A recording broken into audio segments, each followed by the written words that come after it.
5ஆம் மாதத்தில் எஸ்ரா எருசலேமுக்கு வந்தான். அது ராஜா அர்தசஷ்டாவின் 7வது வருஷத்தின் ஆட்சியாக இருந்தது. 1ஆம் மாதம் 1 தேதியிலே அவன் பாபிலோனிலிருந்து பயணமாக புறப்பட்டு 5ஆம் மாதம் 1 தேதியிலே தன் தேவனுடைய தயவுள்ள கரம் தன்மேல் இருந்ததால் எருசலேமுக்கு வந்தான்.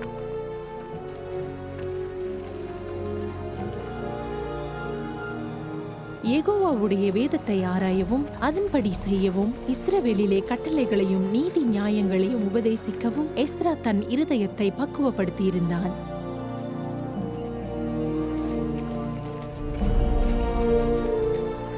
யெகோவாவுடைய கற்பனைகளின் வார்த்தைகளிலும் அவர் இஸ்ரவேலுக்கு கொடுத்த கட்டளைகளிலும் படித்து தெரிந்த வேதபாரகனாகிய எஸ்ரா என்னும் ஆசாரியனுக்கு ராஜாவாகிய அர்தசஷ்டா கொடுத்த கடிதத்தின் நகலாவது: நீ உன் கையில் இருக்கிற உன் தேவனுடைய நியாயப்பிரமாணத்தின்படி யூதாவையும் எருசலேமையும் விசாரித்து நடத்த ராஜாவினாலும் அவருடைய 7 மந்திரிகளாலும் அனுப்பப்படுகிறாய். எங்கள் பிதாக்களின் நாட்கள் முதல் இந்நாள் வரை நாங்கள் பெரிய குற்றத்திற்கு உள்ளாயிருக்கிறோம். எங்கள் அக்கிரமங்களினாலே நாங்களும் எங்கள் ராஜாக்களும் எங்கள் ஆசாரியர்களும் இந்நாளில் இருக்கிறது போல அந்நிய தேச ராஜாக்களின் கையிலே பட்டயத்திற்கும் சிறையிருப்புக்கும் கொள்ளைக்கும் வெட்கத்திற்கும் ஒப்புக் கொடுக்கப்பட்டோம். இஸ்ரவேலின் தேவனாகிய யெகோவாவே, நீர் நீதியுள்ளவர். ஆகையால் இந்நாளில் இருக்கிறது போல நாங்கள் தப்பி மீந்திருக்கிறோம். இதோ நாங்கள் உமக்கு முன்பாக குற்றத்திற்குள்ளானவர்கள். இதன் காரணமாக நாங்கள் உமக்கு முன்பாக நிற்கத்தக்கவர்கள் அல்ல என்று விண்ணப்பம் செய்தேன்.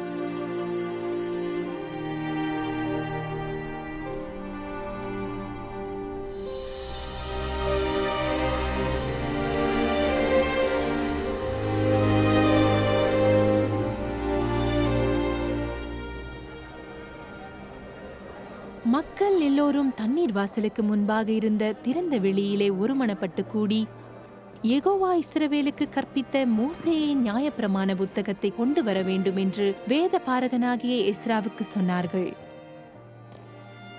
அப்படியே 7ஆம் மாதம் 1 தேதியில் ஆசாரியனாகிய எஸ்ரா நியாயப்பிரமாணத்தை ஆண்களும் பெண்களும் கேட்டறிந்து கொள்ளக்கூடிய அனைவருமாகிய சபைக்கு முன்பாக கொண்டு வந்து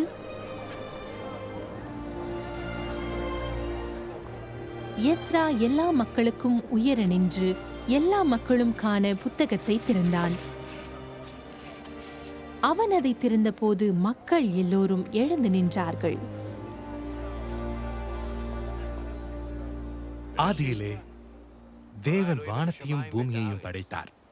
பூமியானது ஒழுங்கற்றதாகவும் வெறுமையாகவும் இருந்தது. ஆழத்தின் மேல் இருள் இருந்தது. தேவ ஆவியானவர் தண்ணீரின் மேல் அசைவாடி கொண்டிருந்தார். தேவன் வெளிச்சம் உண்டாகட்டும் என்றார். வெளிச்சம் உண்டானது.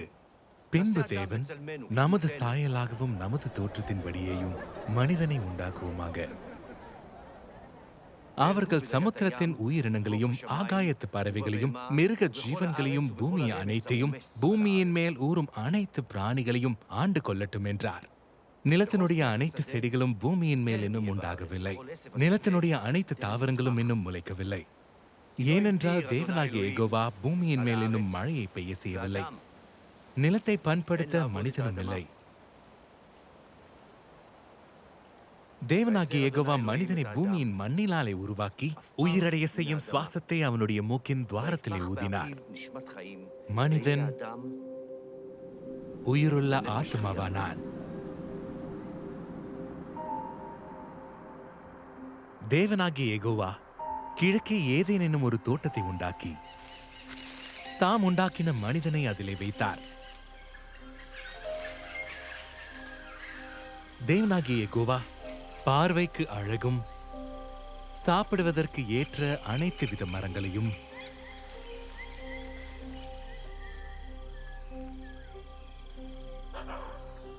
தோட்டத்தின் நடுவிலே வாழ்வளிக்கும் மரத்தையும் நன்மை தீமை அறியத்தக்க ஆற்றலை கொடுக்கும் மரத்தையும் பூமியிலிருந்து முளைக்க செய்தார். தேவனாகிய யெகோவா மனிதனை நோக்கி, நீ தோட்டத்தில் உள்ள அனைத்து மரங்களையும் பழங்களையும் தாராளமாக சாப்பிடலாம். ஆனால் நன்மை தீமை அறியத்தக்க மரத்தின் பழத்தை சாப்பிட வேண்டாம். அதை நீ சாப்பிடும் நாளில் சாகவே சாவாய் என்று கட்டளையிட்டார்.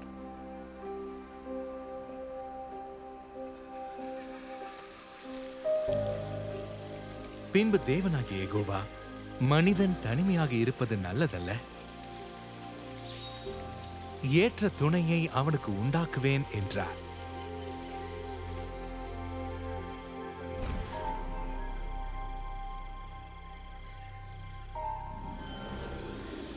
தேவனாகிய யெகோவா படைத்த அனைத்து காட்டு உயிரினங்களை விட பாம்பானது தந்திரமுள்ளதாக இருந்தது. அது பெண்ணை நோக்கி, நீங்கள் தோட்டத்தில் உள்ள அனைத்து மரங்களின் பழங்களையும் சாப்பிடக்கூடாது என்று தேவன் சொன்னாரா என்றது. அப்பொழுது பாம்பு பெண்ணை நோக்கி, நீங்கள் சாகவே சாவதில்லை. நீங்கள் இதை சாப்பிடும் நாளிலே உங்கள் கண்கள் திறக்கப்படும் என்றும் நீங்கள் நன்மை தீமை அறிந்து தேவர்களைப் போல இருப்பீர்கள் என்றும் தேவன் அறிவார் என்றது. அப்பொழுது அந்த பெண், அந்த மரத்தின் பழம் சாப்பிடுவதற்கு நல்லதும் பார்வைக்கு இன்பமும் புத்தியை தெளிவிக்கிறதற்கு ஆசைப்படத்தக்க பழமுமாக இருக்கிறது என்று கண்டு அந்த பழத்தை பறித்து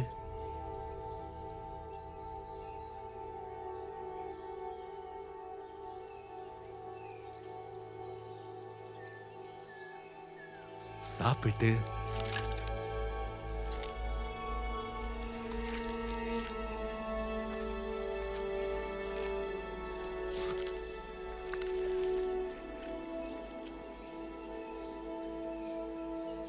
தன் கணவனுக்கும் கொடுத்தாள். அவனும் சாப்பிட்டான். அப்பொழுது அவர்கள் இருவருடைய கண்களும் திறக்கப்பட்டது. அவர்கள் தாங்கள் நிர்வாணிகள் என்று அறிந்து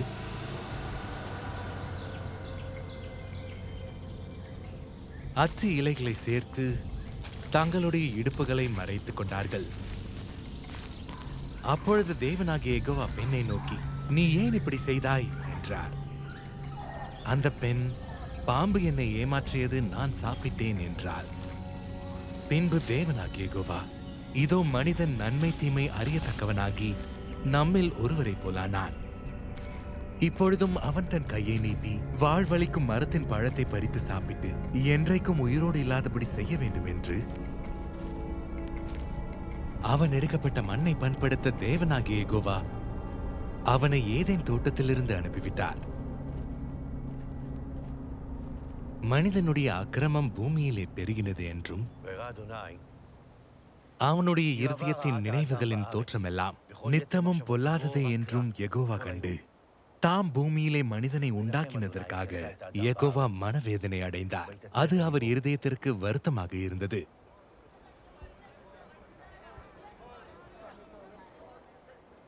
அப்பொழுது யெகோவா, நான் உருவாக்கிய மனிதனை பூமியின் மேல் வைக்காமல் மனிதன் முதற்கொண்டு மிருகங்கள், ஊரும் பிராணிகள், ஆகாயத்து பறவைகள் வரை உண்டாயிருக்கிறவைகளை அழித்து போடுவேன். நான் அவர்களை உண்டாக்கினது எனக்கு மனவேதனையாக இருக்கிறது என்றார். வானத்தின் கீழே உயிருள்ள அனைத்து உயிரினங்களையும் அழித்து நான் பூமியின் மேல் மாபெரும் வெள்ளப்பெருக்கை வர செய்வேன். பூமியில் உள்ள அனைத்தும் இறந்து போகும். நிலப்பரப்பு எல்லாவற்றிலும் இருந்த உயிருள்ள அனைத்தும் இறந்து போயின. மனிதர்கள் முதல் மிருகங்கள், ஊரும் பிராணிகள், ஆகாயத்து பறவைகள் வரை பூமியின் மீது இருந்த உயிருள்ள அனைத்தும் அழிக்கப்பட்டு அவைகள் பூமியில் இல்லாமல் ஒழிந்தன. நோவாவும் அவனோட கப்பலில் இருந்த உயிர்களும் மாத்திரம் காக்கப்பட்டன. பின்பு தேவன் நோவாவையும் அவனுடைய மகன்களையும் நோக்கி, இனி உயிருள்ளவைகள் எல்லாம் வெள்ளப்பெருக்கினால் அழிக்கப்படுவதில்லை என்றும் பூமியை அழிக்க இனி வெள்ளப்பெருக்கு உண்டாவதில்லை என்றும் உங்களோடு என் உடன்படிக்கையை ஏற்படுத்துகிறேன் என்றார். கப்பலில் இருந்து புறப்பட்ட நோவாவின் மகன்கள் சேம், காம், யாப்பேத் என்பவர்களே. காம் கானானுக்கு தகப்பன். இம்மூவரும் நோவாவின் மகன்கள். இவர்களாலே பூமி எங்கும் மக்கள் பெருகினார்கள். சேமுடைய மகன்கள் ஏலாம், அசூர், அர்பக்சாத், லூத், ஆராம் என்பவர்களே. அர்பக்சாத் சாலாவை பெற்றெடுத்தான். சாலா ஏபேரை பெற்றெடுத்தான். ஏபேர் பேலேகு, ரேகு, செருகு, நாகோர், தேராகு, ஆபிராம் ஆகிய ஆபிரகாம். யெகோவா ஆபிரகாமை நோக்கி, நீ உன் பிறந்த தேசத்தையும் உன் இனத்தையும் உன் தகப்பனுடைய வீட்டையும் விட்டு புறப்பட்டு நான் உனக்கு காண்பிக்கும் தேசத்திற்கு போ. நான் உன்னை பெரிய இனமாக்கி உன்னை ஆசீர்வதித்து உன் பெயரை பெருமைப்படுத்துவேன். நீ ஆசீர்வாதமாக இருப்பாய். உன்னை ஆசீர்வதிக்கிறவர்களை ஆசீர்வதிப்பேன், உன்னை சபிக்கிறவனை சபிப்பேன். பூமியில் உள்ள வம்சங்கள் எல்லாம் உன் மூலம் ஆசீர்வதிக்கப்படும் என்றார்.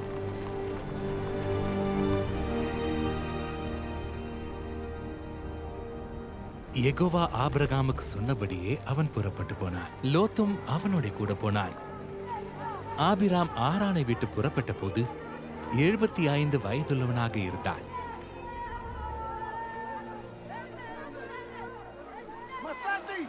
ஆபிராம் தன் மனைவியாகிய சாராயையும் தன் சகோதரனுடைய மகனாகிய லோத்தையும் தாங்கள் சம்பாதித்திருந்த தங்கள் சொத்துக்கள் எல்லாவற்றையும் ஆரானிலே வாங்கியிருந்த மக்களையும் கூட்டிக் கொண்டு அவர்கள் கானான் தேசத்திற்கு புறப்பட்டு போய் கானான் தேசத்தை சென்றடைந்தார்கள்.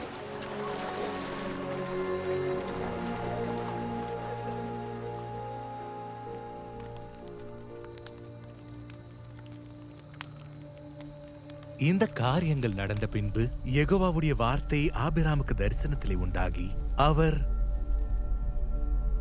ஆபிராமே, நீ பயப்படாதே, நான் உனக்கு கேடகமும் உனக்கு மகா பெரிய பலனுமாக இருக்கிறேன் என்றார். பின்னும் ஆபிரகாம், தேவரீர் எனக்கு வாரிசு அருளவில்லை, இதோ என் வீட்டிலே பிறந்த பிள்ளை எனக்கு வாரிசாக இருக்கிறான் என்றான்.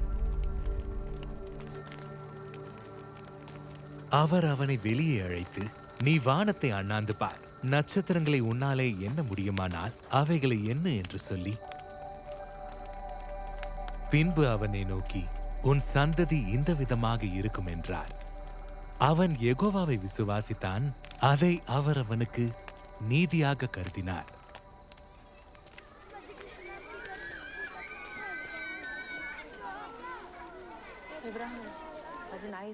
ஆபிராமுடைய மனைவியாகிய சாராய்க்கு குழந்தை இல்லாமல் இருந்தது. எகிப்து தேசத்தை சேர்ந்த ஆகார் என்னும் பெயர் கொண்ட ஒரு அடிமை பெண் அவளுக்கு இருந்தாள். ஆபிராம் கானான் தேசத்திலே 10 வருடங்கள் குடியிருந்த பின்பு ஆபிராமின் மனைவியாகிய சாராய் எகிப்து தேசத்தாலான தன் அடிமை பெண்ணாகிய ஆகாரை அழைத்து அவளை தன் கணவனாகிய ஆபிராமுக்கு மறுமனையாட்டியாக கொடுத்தாள். அவன் ஆகாருடனே இணைந்த போது அவள் கர்ப்பந்தரித்தாள். அவள் தான் கர்ப்பவதியானதை கண்டபோது தன் எஜமானியை அற்பமாக நினைத்தாள்.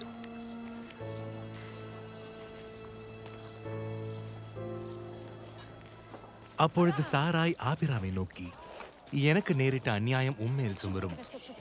என்னுடைய அடிமை பெண்ணை உம்முடைய மடியில் கொடுத்தேன். அவள் தான் கர்ப்பவதியானதைக் கண்டு என்னை அற்பமாக நினைக்கிறாள். யெகோவா எனக்கும் உமக்கும் நடுநிலையாக நியாயம் தீர்ப்பாராக என்றாள். அதற்கு ஆபிராம் சாராயை நோக்கி, இதோ உன் அடிமை பெண் உன் அதிகாரத்திற்குள் இருக்கிறாள். உன் பார்வைக்கு நலமாக தோன்றுகிறபடி அவளுக்கு செய் என்றான். அப்பொழுது சாராய் அவளை கடினமாக நடத்தியதால் அவள் அவளை விட்டு ஓடிப்போனாள். யெகோவாவுடைய தூதரானவர் அவளை வனாந்திரத்திலே சூருக்கு போகிற வழி அருகே இருக்கிற நீரூற்று அருகில் கண்டார்.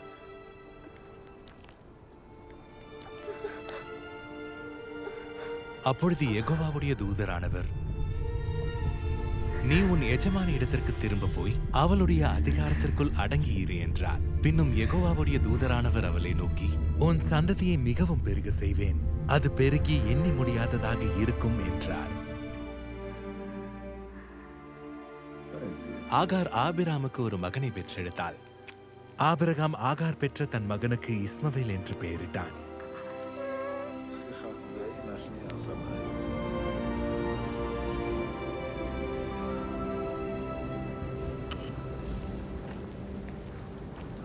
ஆபிராம் 99 வயதான போது யெகோவா ஆபிரகாமுக்கு காட்சியளித்து, நான் சர்வ வல்லமையுள்ள தேவன், நீ எனக்கு முன்பாக நடந்து கொண்டு உத்தமனாக இரு. இனி உன் பெயர் ஆபிராம் எனப்படாமல் நான் உன்னை திரளான தேசங்களுக்கு தகப்பனாக ஏற்படுத்தியதால் உன் பெயர் ஆபிரகாம் எனப்படும். உனக்கும் உன் பின்வரும் சந்ததிக்கும் நான் தேவனாயிருப்பதற்காக எனக்கும் உனக்கும் உனக்கு பின் தலைமுறை தலைமுறையாக வரும் உன் சந்ததிக்கும் நடுவே என் உடன்படிக்கையை நித்திய உடன்படிக்கையாக நிலைப்படுத்துவேன்.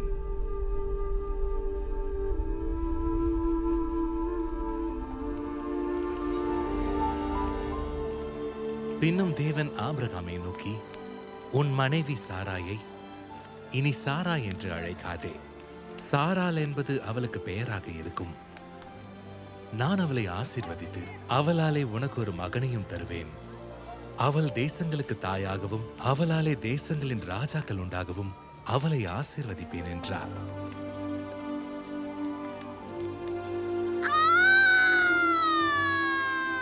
ஆபிரகாம் முதிர் வயதாக இருக்கும்போது சாராள் கர்ப்பவதியாகி தேவன் குறித்திருந்த காலத்தில் அவனுக்கு ஒரு மகனை பெற்றெடுத்தார்.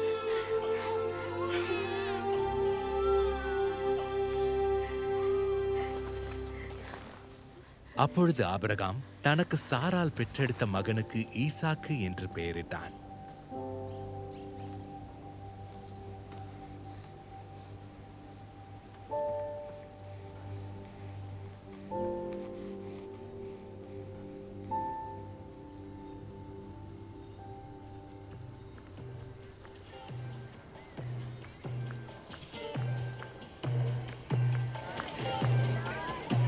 குழந்தை வளர்ந்து பால் மறந்தது. ஈசாக்கு பால் மறந்த நாளிலே ஆபிரகாம் பெரிய விருந்து செய்தான். பின்பு எகிப்து தேசத்தை சேர்ந்த ஆகார் ஆபிரகாமுக்கு பெற்ற மகன் கேலி செய்கிறதை சாராள் கண்டு ஆபிரகாமை நோக்கி, இந்த அடிமை பெண்ணையும் அவளுடைய மகனையும் துரத்திவிடும். இந்த அடிமை பெண்ணின் மகன் என் மகனாகி ஈசாக்கோடு வாரிசாக இருப்பதில்லை என்றாள். தன் மகனை குறித்து சொல்லப்பட்ட இந்த காரியம் ஆபிரகாமுக்கு மிகவும் துக்கமாக இருந்தது. அப்பொழுது தேவன் ஆபிரகாமை நோக்கி, அந்த சிறுவனையும் உன் அடிமை பெண்ணையும் குறித்து சொல்லப்பட்டது உனக்கு துக்கமாக இருக்க வேண்டாம். ஈசாக்கின் வழியாக உன் சந்ததி தோன்றும். ஆகவே சாராள் உனக்கு சொல்வதெல்லாவற்றையும் கேள். அடிமை பெண்ணின் மகனும் உன் வித்தாக இருப்பதால் அவனையும் ஒரு தேசமாக்குவேன் என்றார்.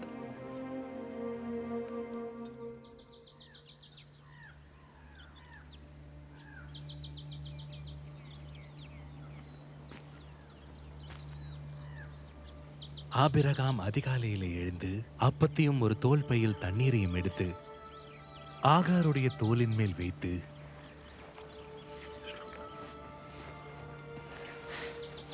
சிறுவனையும் ஒப்படைத்து அவளை அனுப்பிவிட்டான்.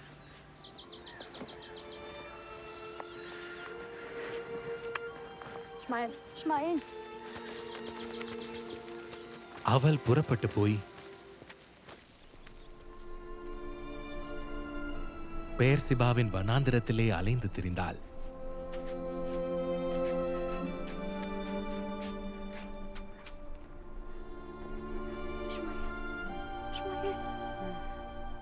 தோல் பையில் இருந்த தண்ணீர் தீர்ந்த பின்பு அவள் சிறுவனை ஒரு செடியின் கீழே விட்டு,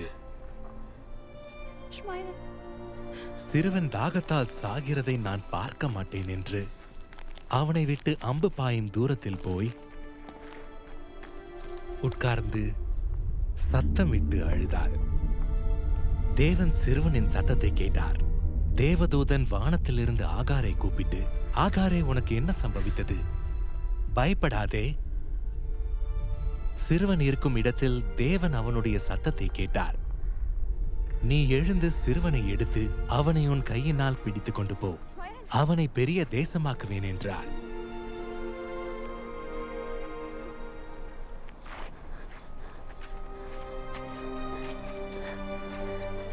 தேவன் அவளுடைய கண்களை திறந்தார். அப்பொழுது அவள் ஒரு கிணற்றை கண்டு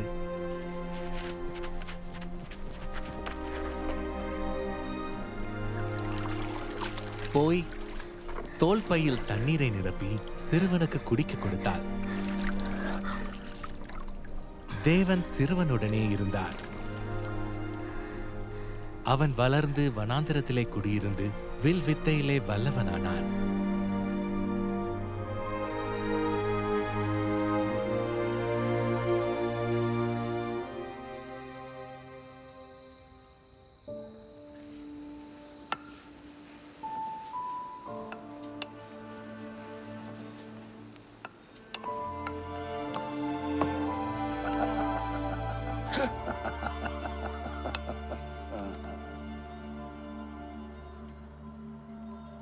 இந்த காரியங்கள் நடந்த பின்பு தேவன் ஆபிரகாமை சோதித்தார்.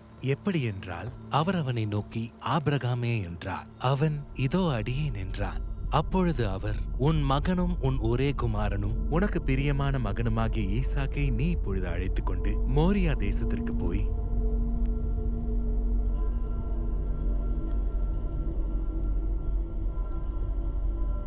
அங்கே நான் உனக்கு சொல்லும் மலைகள் ஒன்றின் மேல் அவனை தகன பலியாக பலியிடு என்றார்.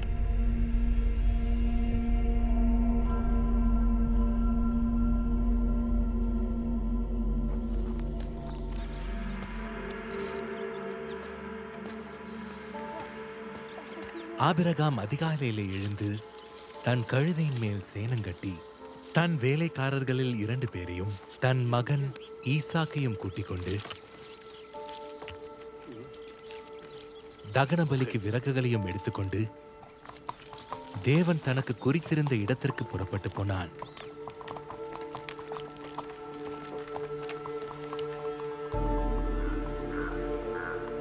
மூன்றாம் நாளில் ஆபிரகாம் தன் கண்களை ஏறெடுத்து பார்த்து தூரத்திலே அந்த இடத்தை கண்டான். அப்பொழுது ஆபிரகாம் தன் வேலைக்காரர்களை நோக்கி, நீங்கள் கழுதையுடன் இங்கே காத்திருங்கள், நானும் சிறுவனும் அந்த இடத்திற்கு போய் தொழுது கொண்டு உங்களிடத்திற்கு திரும்பி வருவோம் என்றான். ஆபிரகாம் தகனபலிக்கு விறகுகளை எடுத்து தன் மகனாகிய ஈசாக்கின் மேல் வைத்து தன் கையிலே நெருப்பையும் கத்தியையும் எடுத்துக்கொண்டான்.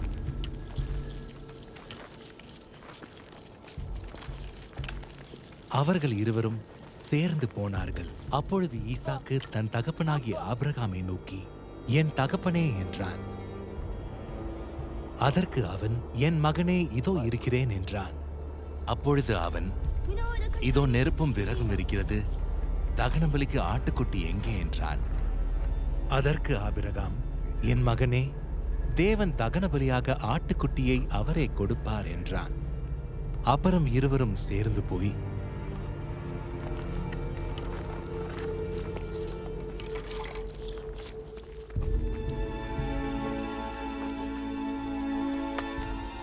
தேவன் அவனுக்கு சொல்லியிருந்த இடத்திற்கு வந்தார்கள்.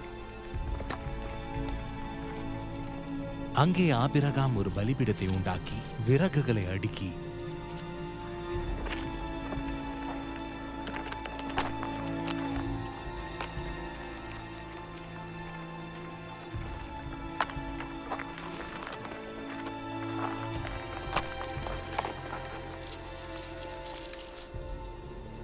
தன் மகனாகிய ஈசாக்கை கட்டி அந்த பலிபீடத்தில் அடுக்கிய விறகுகளின் மேல் அவனை படுக்க வைத்தான்.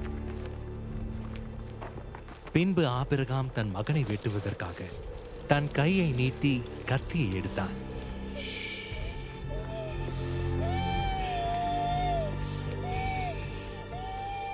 அப்பொழுது யெகோவாவுடைய தூதரானவர் வானத்திலிருந்து, ஆபிரகாமே, ஆபிரகாமே என்று கூப்பிட்டார்.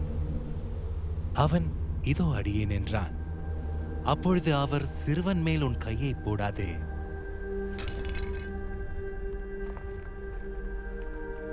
அவனுக்கு ஒன்றும் செய்யாதே. நீ அவனை உன் மகன் என்றும் உனது ஒரே மகன் என்றும் பார்க்காமல் எனக்காக ஒப்புக் கொடுத்ததால் நீ தேவனுக்கு பயப்படுகிறவன் என்று இப்பொழுது தெரிந்து கொண்டேன் என்றார்.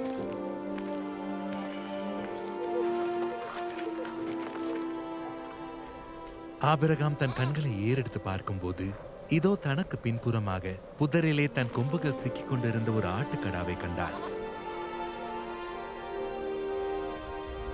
அப்பொழுது ஆபிரகாம் போய் கடாவை பிடித்து அதை தன் மகனுக்கு பதிலாக தகன பலியிட்டான்.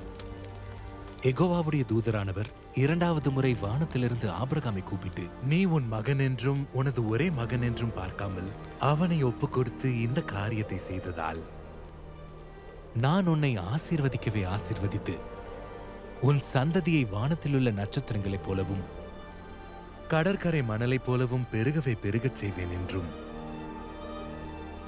உன் சந்ததியார் தங்கள் எதிரிகளின் வாசல்களை சொந்தமாக்கிக் கொள்வார்கள் என்றும் நீ என்னுடைய சொல்லுக்கு கீழ்ப்படிந்ததால் உன் சந்ததிக்குள் பூமியிலுள்ள அனைத்து தேசங்களும் ஆசீர்வதிக்கப்படும் என்றும் என் பேரில் ஆணையிட்டேன் என்று யெகோவா சொல்லுகிறார் என்றார். ஆபிரகாம் தனக்கு உண்டான அனைத்தையும் ஈசாக்குக்கு கொடுத்தான். அதற்கு பின்பு ஆபிரகாம் நல்ல நரை வயதிலும் முதிர்ந்த பூரண ஆயுசிலும் இருந்து தன் இனத்தாருடன் சேர்க்கப்பட்டார். ஈசாக்கு ரெபேக்காலை திருமணம் செய்கிற போது 40 வயதாயிருந்தான். இவள் பதான் ஆராம் என்னும் சிறிய தேசத்தானாகிய பெத்வேலுக்கு மகளும் சீரிய தேசத்தானாகிய லாபானுக்கு சகோதரியுமானவள்.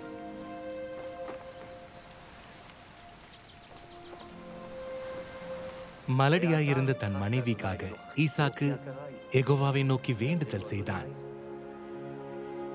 யெகோவா அவனுடைய வேண்டுதலை கேட்டருளினார். அவனுடைய மனைவி ரெபேக்கால் கற்பந்தரித்தாள். பிரசவ நேரம் பூரணமான போது அவளது கர்ப்பத்தில் 2 குழந்தைகள் இருந்தன.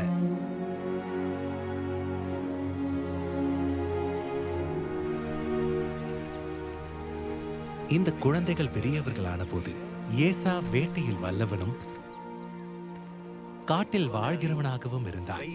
யாக்கோபு குணசாலியும் கூடாரவாசியுமாக இருந்தான். இப்போது உன் பெயர் யாக்கோபு, இனி உன் பெயர் யாக்கோபு எனப்படாமல் இஸ்ரவேல் என்று உனக்கு பெயராகும் என்று சொல்லி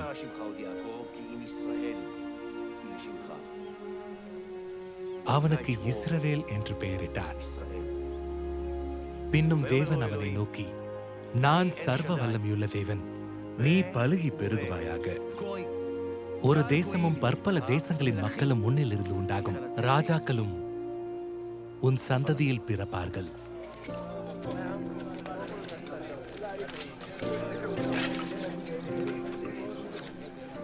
இஸ்ரவேலின் முதிர் வயதிலே யோசேப்பு தனக்கு பிறந்ததினால் இஸ்ரவேல் தன் மகன்கள் எல்லாரையும் விட அவனை அதிகமாக நேசித்து அவனுக்கு பல வர்ண அங்கியை செய்வித்தான். அவனுடைய சகோதரர்கள் எல்லோரையும் விட அவனை தங்கள் தகப்பன் அதிகமாக நேசிக்கிறதை அவனுடைய சகோதரர்கள் கண்டபோது அவனோடு ஆதரவாக பேசாமல் அவனை பகைத்தார்கள்.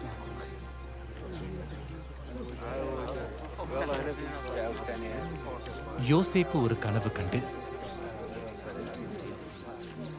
அதை தன் சகோதரர்களுக்கு தெரிவித்தான். அதனால் அவனை இன்னும் அதிகமாய் பகைத்தார்கள்.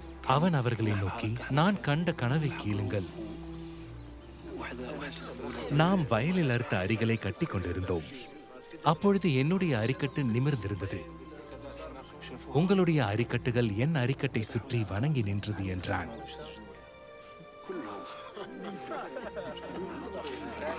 அப்பொழுது அவனுடைய சகோதரர்கள் அவனை பார்த்து, நீ எங்கள் மேல் ஆளுகை செய்வாயோ, நீ எங்களை ஆளப் போகிறாயோ என்று சொல்லி அவனை அவனுடைய கனவுகளினாலும் அவனுடைய வார்த்தைகளினாலும் இன்னும் அதிகமாய் பகைத்தார்கள்.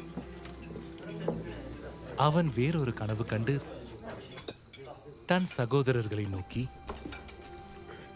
நான் இன்னும் ஒரு கனவு கண்டேன்.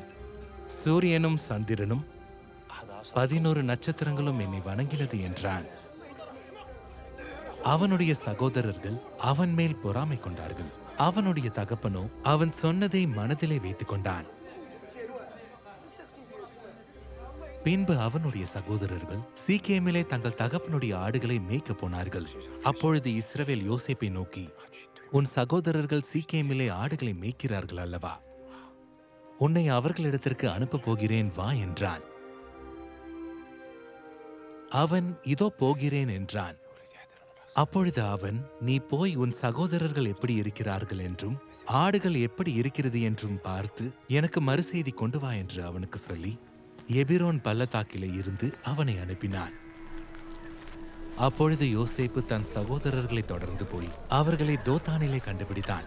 அவன் தூரத்தில் வருவதை அவர்கள் கண்டு அவன் தங்களுக்கு அருகில் வருவதற்கு முன்னே அவனை கொலை செய்யும்படி சதி யோசனை செய்து ஒருவரை ஒருவர் நோக்கி, இதோ கனவு காண்கிறவன் வருகிறான், நாம் அவனை கொன்று இந்த குழிகள் ஒன்றிலே அவனை போட்டு ஒரு கொடிய மிருகம் அவனை கொன்றது என்று சொல்லுவோம், வாருங்கள், அவனுடைய கனவுகள் எப்படி நிறைவேறும் என்று பார்ப்போம் என்றார்கள். யோசேப்பு தன் சகோதரர்களிடம் சேர்ந்த போது யோசேப்பு அணிந்து கொண்டிருந்த பலவர்ண அங்கியை அவர்கள் கழற்றி அவனை தூக்கி அந்த குழியிலே போட்டார்கள். அது தண்ணீர் இல்லாத வெறும் குழியாயிருந்தது.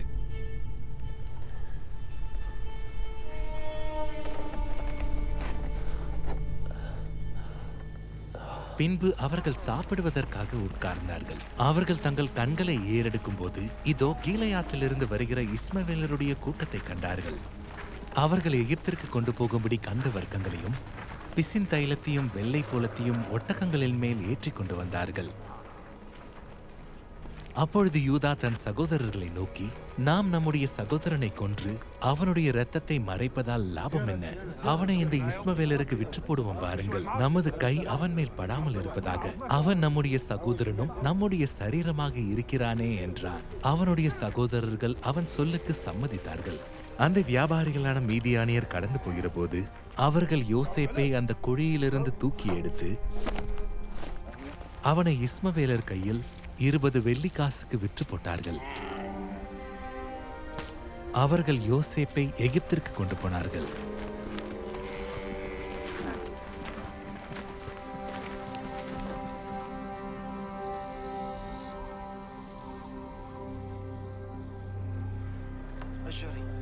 அதை தங்கள் தகப்பனிடத்திற்கு அனுப்பி, இதை நாங்கள் கண்டுபிடித்தோம், இது உம்முடைய மகனின் அங்கியோ அல்லவோ பாரும் என்று சொல்ல சொன்னார்கள்.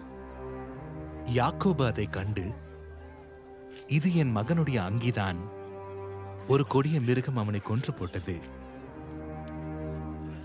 யோசேப்பு கிழிக்கப்பட்டு போனான் என்று புலம்பினான்.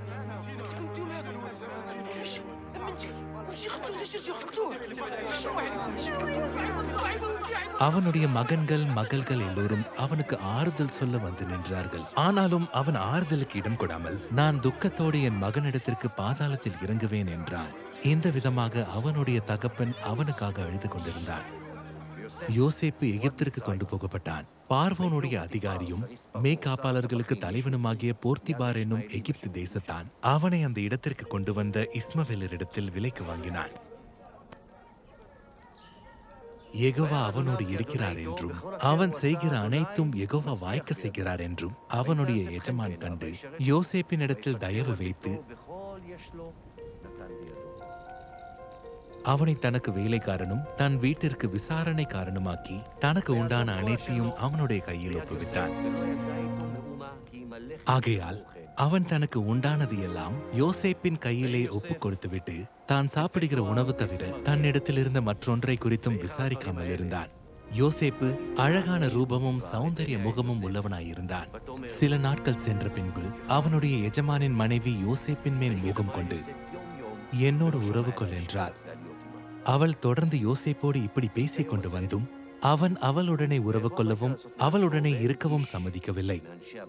இப்படி இருக்கும்போது ஒரு நாள் அவன் தன் வேலையை செய்வதற்கு வீட்டிற்குள் போனான். வீட்டு மனிதர்களில் ஒருவரும் வீட்டில் இல்லை. அப்பொழுது அவள் அவனுடைய உடையை பற்றி பிடித்து, என்னோடு உறவு கொள் என்றாள். அவனோ தன் உடையை அவள் கையிலே விட்டுவிட்டு வெளியே ஓடிப்போனான். அவள் தன் வீட்டு மனிதரை கூப்பிட்டு, பாருங்கள், எபிரேய மனிதன் நம்மை பரியாசம் செய்ய போத்திபார் அவனை நம்மிடத்தில் கொண்டு வந்தார். அவன் என்னோடு உறவு கொள்வதற்கு என்னிடத்தில் வந்தான். நான் மிகுந்த சத்தமிட்டு கூப்பிட்டேன். உம்முடைய வேலைக்காரன் எனக்கு இப்படி செய்தான் என்று தன் மனைவி தன்னிடம் சொன்ன வார்த்தைகளை அவனுடைய எஜமான் கேட்டபோது அவன் கோபமடைந்தான். யோசேப்பின் எஜமான் அவனை பிடித்து ராஜாவின் கட்டளையால் காவலில் வைக்கப்பட்டவர்கள் இருக்கும் சிறைச்சாலையிலே அவனை ஒப்புவித்தான்.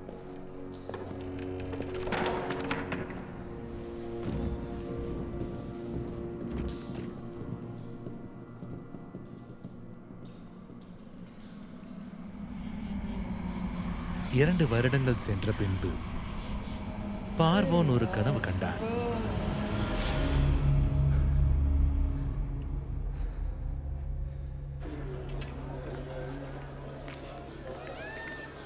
காலையிலே பார்வோனுடைய மனம் கலக்கம் கொண்டது. அப்பொழுது அவன் எகிப்தில் உள்ள அனைத்து மந்திரவாதிகளையும் அனைத்து அறிஞர்களையும் அழைப்பித்து அவர்களுக்கு தன் கனவை சொன்னான். ஒருவராலும் அதன் அர்த்தத்தை பார்வோனுக்கு சொல்ல முடியாமல் போனது. அப்பொழுது பானபாத்திரக்காரர்களின் தலைவன் பார்வோனை நோக்கி, நான் செய்த குற்றம் இன்றுதான் என் ஞாபகத்தில் வந்தது. பார்வோன் தம்முடைய வேலைக்காரர்கள் மேல் கடும் கோபம் கொண்டு என்னையும் அப்பம் சுடுகிறவர்களின் தலைவனையும் காவலாளிகளின் அதிபதியின் வீடாகிய சிறைச்சாலையில வைத்திருந்த காலத்தில் நானும் அவனும் ஒரே இரவிலே வெவ்வேறு அர்த்தம் கொண்ட கனவு கண்டோம். அப்பொழுது காவலாளிகளின் அதிபதிக்கு வேலைக்காரனாகிய எபிரேய வாலிபன் ஒருவன் அங்கே எங்களோடு இருந்தான். அவனிடத்தில் அவைகளை சொன்னோம். அவன் நாங்கள் கண்ட கனவுக்குரிய வெவ்வேறு அர்த்தத்தின்படியே எங்கள் கனவுகளின் அர்த்தத்தை சொன்னான். அவன் எங்களுக்கு சொல்லிய அர்த்தத்தின்படியே நடந்தது. என்னை திரும்ப என் நிலையிலே நிறுத்தி அவனை தூக்கில் போட்டுவிட்டார் என்றான். அப்பொழுது பார்வோன் யோசேப்பை அழைப்பித்தான்.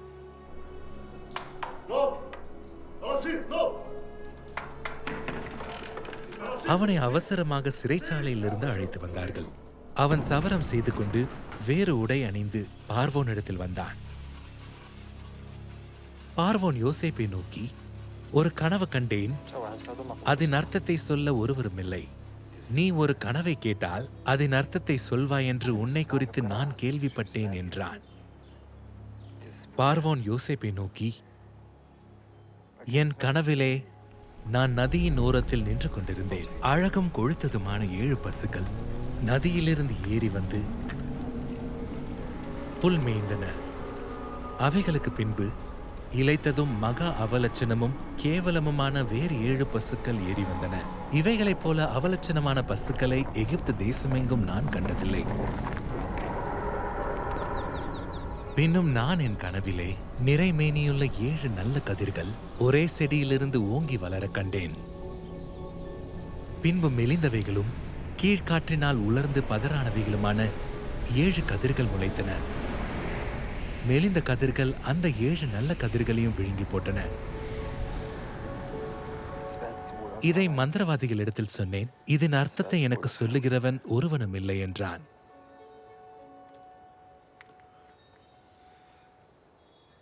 எகிப்து தேசமெங்கும் பரிபூர்ணமான விளைச்சல் உண்டாயிருக்கும் 7 வருடங்கள் வரும். அதன் பின்பு பஞ்சம் உண்டாயிருக்கும் 7 வருடங்கள் வரும். அப்பொழுது எகிப்து தேசத்தில் அந்த பரிபூர்ணமெல்லாம் மறக்கப்பட்டு போகும். அந்த பஞ்சம் தேசத்தை பாழாக்கும்.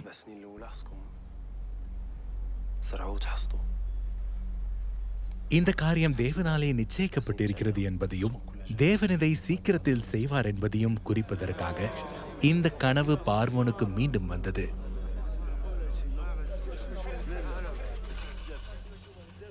பின்பு பார்வோன் யோசேப்பை நோக்கி, தேவன் இவை எல்லாவற்றையும் உனக்கு வெளிப்படுத்தி இருக்கிறதினால் உன்னை போல விவேகமும் ஞானமுள்ளவன் வேறொருவனும் இல்லை.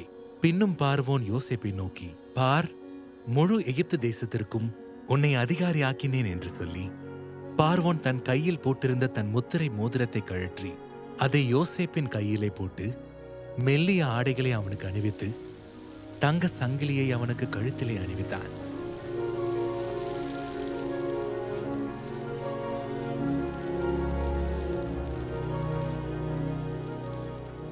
பரிபூரணமுள்ள 7 வருடங்களிலும் பூமி மிகுதியான பலனை கொடுத்தது.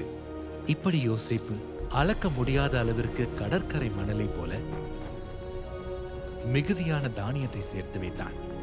அது அளவுக்கு அடங்காததா இருந்தது. எகிப்து தேசத்தில் வந்த பரிபூர்ணமுள்ள 7 வருடங்களும் முடிந்த பின் யோசேப்பு சொல்லி இருந்தபடி 7 வருட பஞ்சம் தொடங்கினது. அனைத்து தேசங்களிலும் பஞ்சம் உண்டானது. ஆனாலும் எகிப்து தேசமெங்கும் ஆகாரம் இருந்தது. எகிப்து தேசமெங்கும் பஞ்சம் உண்டான போது மக்கள் உணவுக்காக பார்வோனை நோக்கி முறையிட்டார்கள். அதற்கு பார்வோன், நீங்கள் யோசேப்பிடம் போய் அவன் உங்களுக்கு சொல்லுகிறபடி செய்யுங்கள் என்று எகிப்தியர்கள் எல்லோருக்கும் சொன்னான். அனைத்து தேசங்களிலும் பஞ்சம் அதிகமாக இருந்ததால் அனைத்து தேசத்தார்களும் யோசேப்பிடம் தானியம் வாங்க எகிப்திற்கு வந்தார்கள். கானான் தேசத்திலே பஞ்சம் உண்டாயிருந்ததால் தானியம் வாங்க போகிறவர்களுடனே கூட இஸ்ரவேலின் மகன்களும் போனார்கள். யோசேப்பு அவர்களை பார்த்து தன் சகோதரர்கள் என்று தெரிந்து கொண்டான். தெரிந்தும் தெரியாதவன் போல கடினமாக அவர்களோடு பேசி, நீங்கள் எங்கே இருந்து வந்தீர்கள் என்று கேட்டான். அதற்கு அவர்கள், கானான் தேசத்திலிருந்து தானியம் வாங்க வந்தோம் என்றார்கள். யோசேப்பு அவர்களை தன் சகோதரர்கள் என்று தெரிந்தும் அவர்களுக்கு அவனை தெரியவில்லை. யோசேப்பு அவர்களை குறித்து தான் கண்ட கனவுகளை நினைத்து அவர்களை நோக்கி, நீங்கள் உளவாளிகள், தேசம் எங்கே திறந்து கிடக்கிறது என்று பார்க்க வந்தீர்கள் என்றான். அப்படியல்ல ஆண்டவனே, உமது அடியாராகி நாங்கள் தானியம் வாங்க வந்தோம். நாங்கள் எல்லோரும் ஒரு தகப்பனுடைய பிள்ளைகள். நாங்கள் நேர்மையானவர்கள். உமது அடியார் உளவாளிகள் அல்ல என்றார்கள்.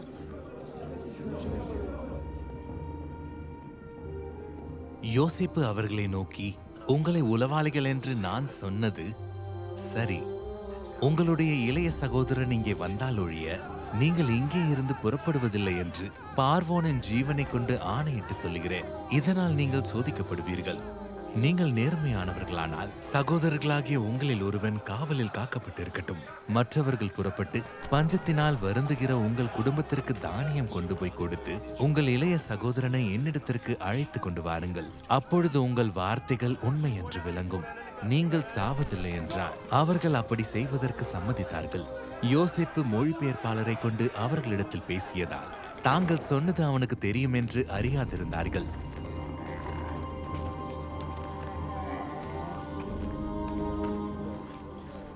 தங்குகிற இடத்திலே அவர்களில் ஒருவன் தன் கழுதைக்கு தீவனம் போட தன் சாக்கை திறந்தபோது சாக்கிலே தன் பணம் கிடைக்கிறதை கண்டு தன் சகோதரர்களை பார்த்து, என் பணம் திரும்ப வந்திருக்கிறது, இதோ அது என் சாக்கிலே இருக்கிறது என்றார். அப்பொழுது அவர்களுடைய இருதயம் சோர்ந்து போய் அவர்கள் பயந்து ஒருவரையொருவர் பார்த்து, தேவன் நமக்கு இப்படி செய்தது என்ன என்றார்கள்.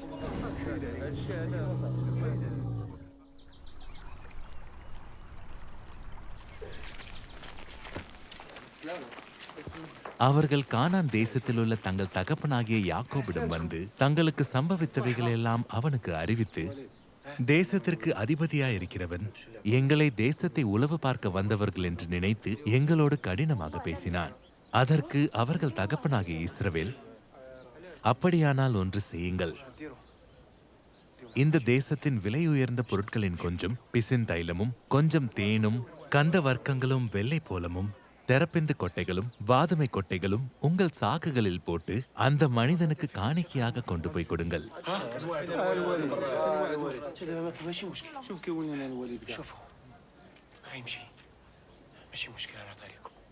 உங்கள் சகோதரனையும் கூட்டிக் கொண்டு அந்த மனிதனிடத்திற்கு மறுபடியும் போங்கள். அந்த மனிதன் அங்கிருக்கிற உங்கள் மற்ற சகோதரனையும் பென்யாமீனையும் உங்களுடனே அனுப்பிவிட சர்வ வல்லமையுள்ள தேவன் அவனுடைய சமூகத்தில் உங்களுக்கு இரக்கம் கிடைக்க செய்வாராக. நானோ பிள்ளை இல்லாதவன் போல இருப்பேன் என்றான்.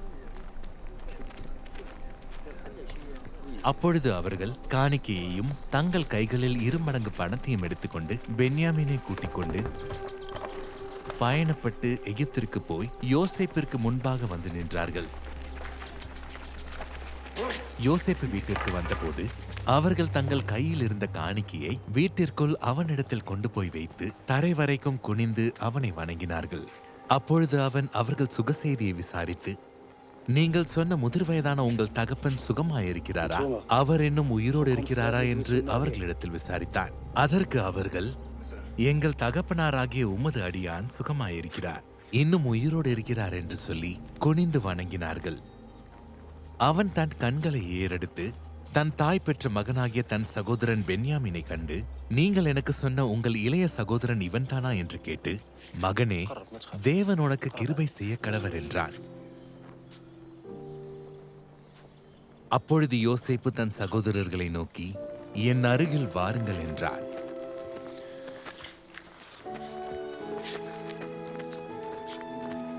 அவர்கள் அருகே போனார்கள். அப்பொழுது அவன், நீங்கள் எகிப்திற்கு போகிறவர்களிடத்தில் விற்று போட்ட உங்கள் சகோதரனாகிய யோசேப்பு நான் தான். என்னை இந்த இடத்திற்கு வருவதற்காக விற்று போட்டதினால் நீங்கள் வருத்தப்பட வேண்டாம். அது உங்களுக்கு விசனமாயும் இருக்க வேண்டாம். உயிர்களை பாதுகாக்க தேவன் என்னை உங்களுக்கு முன்னே அனுப்பினார். தேசத்தில் இப்போது 2 வருடங்களாக பஞ்சம் உண்டாயிருக்கிறது. இன்னும் 5 வருடங்கள் விதைப்பும் அறுப்பும் இல்லாமல் பஞ்சம் இருக்கும். பூமியிலே உங்கள் வம்சம் அழியாமல் இருக்க உங்களை ஆதரிப்பதற்காகவும் பெரிய இரட்சிப்பினால் உங்களை உயிரோடே காப்பதற்காகவும் தேவன் என்னை உங்களுக்கு முன்னே அனுப்பினார். அதனால் நீங்கள் அல்ல, தேவனே என்னை இந்த இடத்திற்கு அனுப்பி என்னை பார்வோனுக்கு தகப்பனாகவும் அவருடைய குடும்பம் அனைத்திற்கும் கர்த்தனாகவும் முழு எகிப்து தேசத்திற்கும் அதிபதியாகவும் வைத்தார். நீங்கள் சீக்கிரமாக என் தகப்பனிடத்திற்கு போய், தேவன் என்னை எகிப்து தேசம் முழுவதற்கும் அதிபதியாக வைத்தார், என்னிடத்தில் வாரும், தாமதிக்க வேண்டாம். பார்வோன் கட்டளையிட்டபடியே யோசேப்பு தன்னுடைய தகப்பனுக்கும் சகோதரர்களுக்கும் எகிப்து தேசத்திலே நல்ல நாடாகிய ராமசேஸ் என்னும் நாட்டை சொந்தமாக கொடுத்து அவர்களை குடியேற்றினான். இஸ்ரவேலர்கள் எகிப்து தேசத்திலே உள்ள கோசேன் நாட்டிலே குடியிருந்தார்கள். அங்கே நிலங்களை உரிமை பாராட்டி மிகவும் பலுகி பெருகினார்கள். யோசேப்பும் அவனுடைய சகோதரர்கள் அனைவரும், அந்த தலைமுறையினர் எல்லோரும் மரணமடைந்தார்கள். யோசேப்பை அறியாத புதிய ராஜா ஒருவன் எகிப்தில் தோன்றினார். அவன் தன்னுடைய மக்களை நோக்கி, இதோ இஸ்ரவேலருடைய மக்கள் நம்மை விட ஏராளமாகவும் பலத்தவர்களுமாக இருக்கிறார்கள். அவர்கள் பெருகாதபடியும் ஒரு யுத்தம் உண்டானால் அவர்களும் நம்முடைய பகைவனோடு கூடி நமக்கு விரோதமாக யுத்தம் செய்து தேசத்தை விட்டு புறப்பட்டு போகாதபடியையும் நாம் அவர்களை குறித்து ஒரு தீர்மானம் செய்ய வேண்டும் என்றார். அப்படியே அவர்களை சுமை சுமக்கும் வேலையினால் ஒடுக்கும்படி அவர்கள் மேல் மேற்பார்வையாளர்களை வைத்தார்கள். அப்பொழுது அவர்கள் பார்வோனுக்காக பித்தோம் ராம்சேஸ் என்னும் சேமிப்பு கிடங்கு பட்டணங்களை கட்டினார்கள். ஆனாலும் அவர்களை எவ்வளவு ஒடுக்கினார்களோ அவ்வளவாக அவர்கள் பலுகி பெருகினார்கள். ஆகையால் அவர்கள் இஸ்ரவேலரை குறித்து எரிச்சல் அடைந்தார்கள். எகிப்தியர்கள் இஸ்ரவேலர்களை கொடுமையாக வேலை வாங்கினார்கள். அப்பொழுது பார்வோன் எபிரேயருக்கு பிறக்கும் ஆண் பிள்ளைகளை எல்லாம் நைல் நதியில் போடவும் பெண் பிள்ளைகளை எல்லாம் உயிரோடு வைக்கவும் தன்னுடைய மக்கள் எல்லோருக்கும் கட்டளையிட்டான். லேவி கோத்திரத்தாரில் ஒருவன் லேவியின் மகன்களில் ஒருத்தியை திருமணம் செய்தான். அந்த பெண் கர்ப்பவதியாகி ஒரு ஆண் பிள்ளையை பெற்று அது அழகுள்ளது என்று கண்டு அதை 3 மாதங்கள் ஒளித்து வைத்தாள். அதன் பின்பு அவள் பிள்ளையை ஒளித்து வைக்க முடியாமல் ஒரு நாணல் பெட்டியை எடுத்து அதற்கு பிசினும் தாரும் பூசி அதிலே பிள்ளையை வைத்து நைல் நதியோரமாக நாணலுக்குள் வைத்தாள்.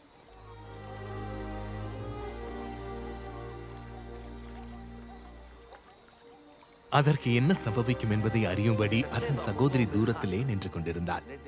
அப்பொழுது பார்வோனுடைய மகள் நதியில் குளிக்க வந்தாள். அவளுடைய பணிப்பெண்கள் நதியோரத்தில் உலாவினார்கள். அவள் நாணலுக்குள்ளே இருக்கிற பெட்டியை கண்டு தன்னுடைய பணிப்பெண்ணை அனுப்பி அதை கொண்டு வரும்படி செய்தாள். அதை திறந்த போது பிள்ளையை கண்டாள். பிள்ளை அழுதது. அவள் அதன் மேல் இரக்கமுற்று, இது எபிரேயர்களின் பிள்ளைகளின் ஒன்று என்றாள்.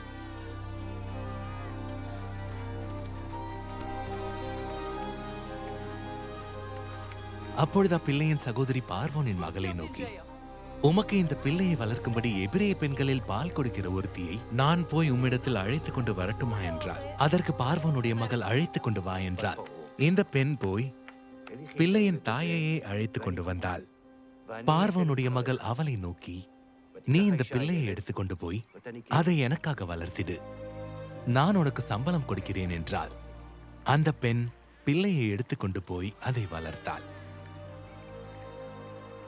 பிள்ளை பெரிதான போது அவள் அதை பார்வனுடைய மகளிடம் கொண்டு போய்விட்டாள். அவளுக்கு அவன் மகனானான். அவள் அவனை தண்ணீரிலிருந்து எடுத்தேன் என்று சொல்லி அவனுக்கு மோசே என்று பெயரிட்டாள்.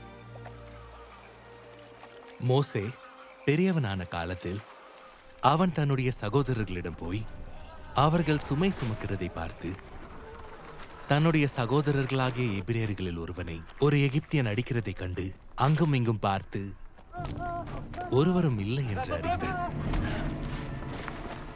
எகிப்தியனை வெட்டி அவனை மணலிலே புதைத்து போட்டான்.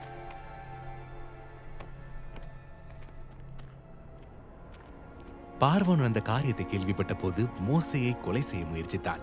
மோசே பார்வோன் இடத்திலிருந்து தப்பியோடி மீதியான் தேசத்தில் போய் தங்கி ஒரு கிணற்றின் அருகில் உட்கார்ந்திருந்தான்.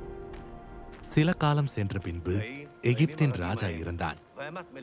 இஸ்ரவேலர்கள் அடிமைத்தனத்தினாலே தவித்து முறையிட்டுக் கொண்டிருந்தார்கள். அவர்கள் அடிமைத்தனத்திலிருந்து முறையிடும் சத்தம் தேவ சந்நிதியில் எட்டியது.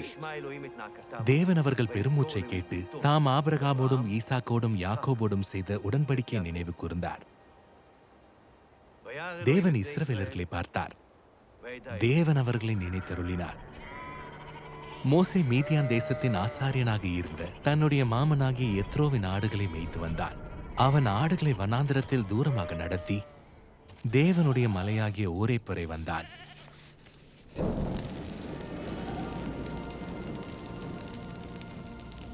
அங்கே யெகோவாவுடைய தூதன் ஒரு முட்செடியின் நடுவிலிருந்து உண்டான அக்கினி தழலில் நின்று அவனுக்கு தரிசனமானார். அப்பொழுது அவன் உற்று பார்த்தான். முட்செடி அக்கினியால் பற்றி எரிந்தும் அது வெந்து போகாமல் இருந்தது.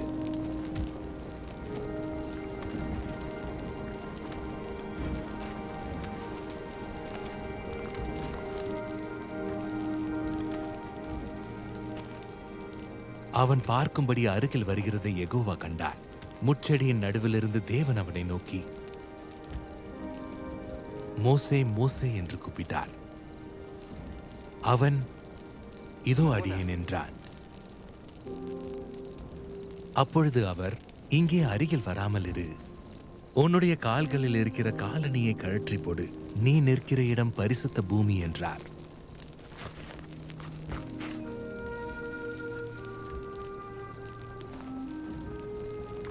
பின்னும் அவர், நான் ஆபிரகாமின் தேவனும் ஈசாக்கின் தேவனும் யாக்கோபின் தேவனுமாகிய உன் பிதாக்களுடைய தேவனாக இருக்கிறேன் என்றார். மோசே தேவனை நோக்கி பார்க்க பயந்ததால் தன்னுடைய முகத்தை மூடிக்கொண்டான். அப்பொழுது யெகோவா, எகிப்தில் இருக்கிற என்னுடைய மக்களின் உபத்திரவத்தை நான் பார்த்து மேற்பார்வையாளர்களால் அவர்கள் இடுகிற கூக்குரலை கேட்டேன். அவர்கள் படுகிற வேதனைகளையும் அறிந்திருக்கிறேன். நீ இஸ்ரவேல் மக்களாகிய என்னுடைய மக்களை எகிப்திலிருந்து அழைத்து வரும்படி உன்னை பார்வோனிடம் அனுப்புவேன், வா என்றார். அப்பொழுது மோசே தேவனை நோக்கி, பார்வோனிடம் போகவும் இஸ்ரவேலர்களை எகிப்திலிருந்து அழைத்து வரவும் நான் எம்மாத்திரம் என்றார். அப்பொழுது மோசே தேவனை நோக்கி, நான் இஸ்ரவேலர்களிடம் போய் உங்கள் முன்னோர்களுடைய தேவன் உங்களிடம் என்னை அனுப்பினார் என்று அவர்களுக்கு சொல்லும்போது அவருடைய நாமம் என்ன என்று அவர்கள் என்னிடத்தில் கேட்டால் நான் அவர்களுக்கு என்ன சொல்லுவேன் என்றான். அதற்கு தேவன், இருக்கிறவராகவே இருக்கிறேன் என்று மோசேயுடன் சொல்லி, இருக்கிறேன் என்பவர் என்னை உங்களிடத்தில் அனுப்பினார் என்று இஸ்ரவேலர்களுடன் சொல்லென்றார். அப்பொழுது மோசே, அவர்கள் என்னை நம்ப மாட்டார்கள், என்னுடைய வார்த்தையை கேட்க மாட்டார்கள், யெகோவா உனக்கு தரிசனமாகவில்லை என்று சொல்வார்கள் என்றான். யெகோவா அவனை நோக்கி, உன்னுடைய கையில் இருக்கிறது என்ன என்றார். ஒரு கோல் என்றான். அதை தரையிலே போடு என்றார். அவன் அதை தரையிலே போட்டபோது அது பாம்பாக மாறியது. மோசே அதற்கு விலகி ஓடினான்.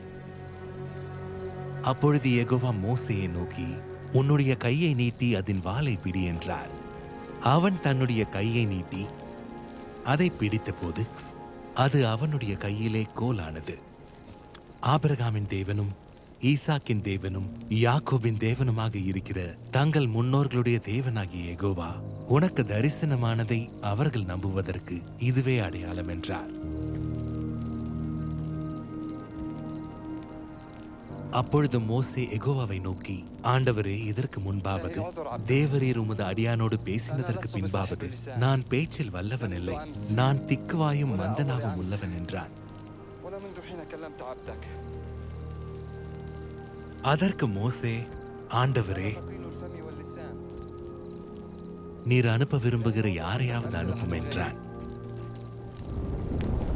அப்பொழுது யெகோவா மோசேயின் மேல் கோபப்பட்டு, லேவியனாகிய ஆரோன் உன்னுடைய சகோதரன் அல்லவா? அவன் நன்றாக பேசுகிறவன் என்று அறிவேன். அவன் உன்னை சந்திக்க புறப்பட்டு வருகிறான். உன்னை காணும்போது அவனுடைய இருதயம் மகிழும். அவன் உனக்கு பதிலாக மக்களோடு பேசுவான். இந்த விதமாக அவன் உனக்கு வாயாக இருப்பான், நீ அவனுக்கு தேவனாக இருப்பாய்.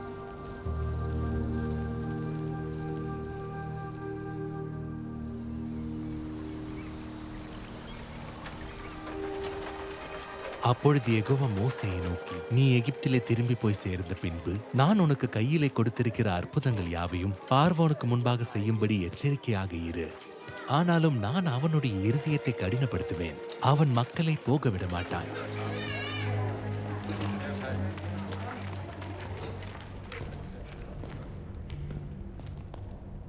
பின்பு மோசேயும் ஆரோனும் பார்வோனிடம் போய், இஸ்ரவேலின் தேவனாகிய யெகோவா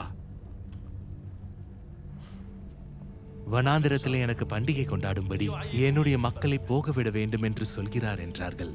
அதற்கு பார்வோன், நான் இஸ்ரவேலை போகவிட யெகோவாவின் வார்த்தையை கேட்கிறதற்கு அவர் யார்? எனக்கு யெகோவாவை தெரியாது, நான் இஸ்ரவேலை போகவிட மாட்டேன் என்றார். அப்பொழுது அவர்கள், எபிரேயர்களுடைய தேவன் எங்களை சந்தித்தார். நாங்கள் வனாந்திரத்தில் 3 நாட்கள் பயணமாக போய் எங்கள் தேவனாகிய யெகோவாவிற்கு பலியிடும்படி போகவிட வேண்டும். போகாமல் இருந்தால் அவர் கொள்ளை நோயையும் பட்டயத்தையும் எங்கள் மேல் வர செய்வார் என்றார்கள். எகிப்தின் ராஜா அவர்களை நோக்கி, மோசேயும் ஆரோனுமாகிய நீங்கள் மக்களை தங்களுடைய வேலைகளை விட்டு கலைய செய்கிறதென்ன? உங்கள் சுமைகளை சுமக்கப் போங்கள் என்றான்.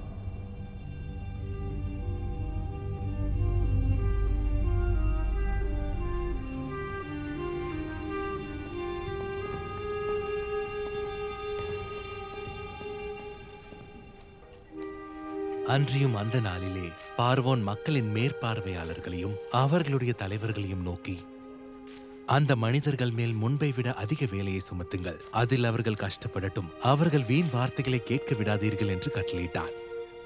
அப்பொழுது மோசே யெகோவாவிடம் திரும்பி போய், ஆண்டவரே, இந்த மக்களுக்கு தீங்கு வர செய்ததென்ன? ஏன் என்னை அனுப்பினீர்? நான் உமது நாமத்தை கொண்டு பேசும்படி பார்வோனிடம் சென்றது முதல் அவன் இந்த மக்களை உபத்திரவப்படுத்துகிறான். நீர் உம்முடைய மக்களை விடுதலையாக்கவில்லையே என்றான்.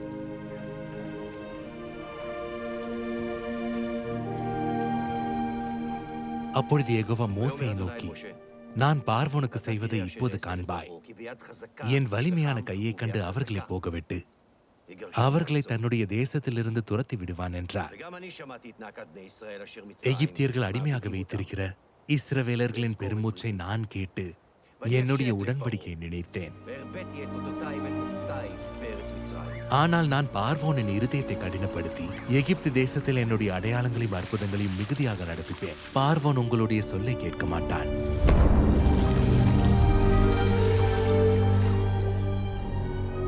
ஆகையால் எகிப்திற்கு விரோதமாக நான் என்னுடைய கையை நீட்டி கொடிய தண்டனையினால் என்னுடைய சேனைகளும் என்னுடைய மக்களுமாக இஸ்ரவேல் மக்களை எகிப்து தேசத்திலிருந்து புறப்பட செய்வேன். நான் எகிப்தின் மேல் என்னுடைய கையை நீட்டி இஸ்ரவேலர்களை அவர்கள் நடுவிலிருந்து புறப்பட செய்யும் போது நானே யெகோவா என்று எகிப்தியர்கள் அறிவார்கள் என்றார். அப்பொழுது யெகோவா மோசேயை நோக்கி, இன்னும் ஒரு வாதையை பார்வோன் மேலும் எகிப்தின் மேலும் வர செய்வேன். அதற்கு பின்பு அவன் உங்களை இந்த இடத்திலிருந்து போக விடுவான். முழுவதுமாக உங்களை போக விடுவது மட்டுமன்றி உங்களை இந்த இடத்திலிருந்து துரத்தியும் விடுவான். நீங்கள் இஸ்ரவேல் சபையார்கள் எல்லோரையும் நோக்கி, இந்த மாதம் 10ஆம் தேதியில் வீட்டு தலைவர்கள் வீட்டுக்கு ஒரு ஆட்டுக்குட்டியாக ஒவ்வொருவரும் ஒவ்வொரு ஆட்டுக்குட்டியை தெரிந்து கொள்ளட்டும். அதன் இரத்தத்தில் கொஞ்சம் எடுத்து தாங்கள் அதை சாப்பிடும் வீட்டு வாசல் நிலைக்கால்கள் இரண்டிலும் நிலையின் மேற்சட்டத்திலும் தெளித்து அன்று இரவிலே அதன் இறைச்சியை நெருப்பினால் சுட்டு புளிப்பில்லாத அப்பத்தோடும் கசப்பான கீரையோடும் அதை சாப்பிடட்டும். அதை சாப்பிட வேண்டிய முறையாவது, நீங்கள் உங்களுடைய இடுப்பில் கச்சையை கட்டிக்கொண்டும் உங்களுடைய கால்களில் காலணியை அணிந்து கொண்டும் உங்களுடைய கையில் தடியை பிடித்துக் கொண்டும் அதை விரைவாக சாப்பிடுங்கள். அது யெகோவாவுடைய பஸ்கா. அந்த இரவிலே நான் எகிப்து தேசமெங்கும் கடந்து போய் எகிப்து தேசத்தில் உள்ள மனிதர்கள் முதல் மிருக ஜீவன்கள் வரை முதலில் பிறந்திருக்கிறவைகளெல்லாம் நாசம் செய்து எகிப்து தெய்வங்களின் மேல் நீதியை செலுத்துவேன். நானே யெகோவா. நீங்கள் இருக்கும் வீடுகளில் அந்த இரத்தம் உங்களுக்காக அடையாளமாக இருக்கும். அந்த இரத்தத்தை நான் கண்டு உங்களை கடந்து போவேன். நான் எகிப்து தேசத்தை அழிக்கும் போது அழிக்கும் வாதை உங்களுக்குள்ளே வராமல் இருக்கும். நடு இரவிலே சிங்காசனத்தின் மேல் அமர்ந்திருக்கும் பார்வோனுடைய தலைப்பிள்ளை முதல் காவல் கிடங்கில் இருக்கும் சிறைப்பட்டவனின் தலைப்பிள்ளை வரைக்கும் எகிப்து தேசத்தில் இருந்த முதற்பேர் அனைத்தையும் மிருக ஜீவன்களின் தலையீற்று அனைத்தையும் யெகோவா அழித்தார். அப்போது பார்வோனும் அவனுடைய எல்லா ஊழியர்களும் எகிப்தியர்கள் அனைவரும் இரவிலே எழுந்தார்கள். கொடிய கூக்குரல் எகிப்திலே உண்டானது. சாவு இல்லாத ஒரு வீடும் இல்லை.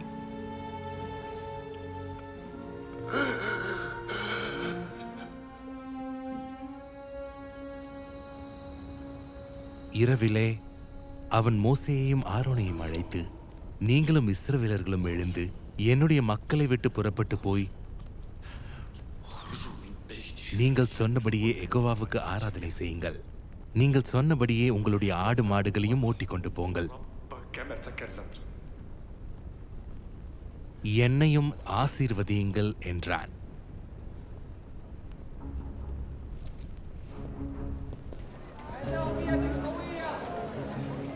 இஸ்ரவேலர்கள் எகிப்திலே குடியிருந்த காலம் 430 வருடங்கள். 430 வருடங்கள் முடிந்த அன்றைய நாளே யெகோவாவுடைய சேனைகள் எல்லாம் எகிப்து தேசத்திலிருந்து புறப்பட்டது. அப்பொழுது மோசே மக்களை நோக்கி, நீங்கள் அடிமைத்தன வீடாகிய எகிப்திலிருந்து புறப்பட்ட இந்த நாளை நினையுங்கள். யெகோவா பலத்த கையினால் உங்களை இந்த இடத்திலிருந்து புறப்படச் செய்தார். ஆகையால் நீங்கள் புளித்த அப்பம் சாப்பிட வேண்டாம். பார்வோன் மக்களை போகவிட்ட பின்பு மக்கள் யுத்தத்தை கண்டால் மனமடிந்து எகிப்திற்கு திரும்புவார்கள் என்று சொல்லி, பெலிஸ்தியர்களின் தேசத்தின் வழியாக போவது அருகாமையாக இருந்தாலும் தேவன் அவர்களை அந்த வழியாக நடத்தாமல் செங்கடலின் வனாந்திர வழியாக மக்களை சுற்றி போக செய்தார். இஸ்ரவேல் மக்கள் எகிப்து தேசத்திலிருந்து கோத்திரம் கோத்திரமாக புறப்பட்டு போனார்கள். அவர்கள் இரவும் பகலும் வழி நடக்க கூடும்படி யெகோவா பகலில் அவர்களை வழிநடத்த மேக தூணிலும், இரவில் அவர்களுக்கு வெளிச்சம் காட்ட அக்கினி தூணிலும் அவர்களுக்கு முன்பு சென்றார்.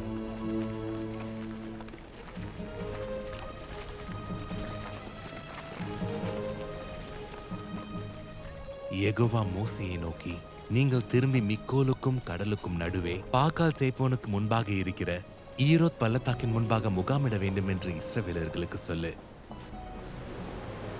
அதற்கு எதிராக கடற்கரையில் முகாமிடுங்கள்.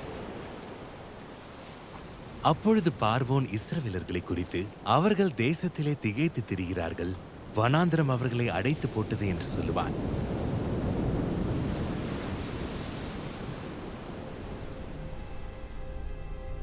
மக்கள் ஓடிப்போய் விட்டார்கள் என்று எகிப்தின் ராஜாவிற்கு அறிவிக்கப்பட்ட போது மக்களுக்கு விரோதமாக பார்வோனும் அவனுடைய ஊழியக்காரர்களும் மனம் மாறி, நமக்கு வேலை செய்யாதபடி நாம் இஸ்ரவேலர்களை போகவிட்டது என்ன காரியம் என்றார்கள். அவன் தன்னுடைய ரதத்தை பூட்டி தன்னுடைய மக்களை கூட்டிக் கொண்டு போனான்.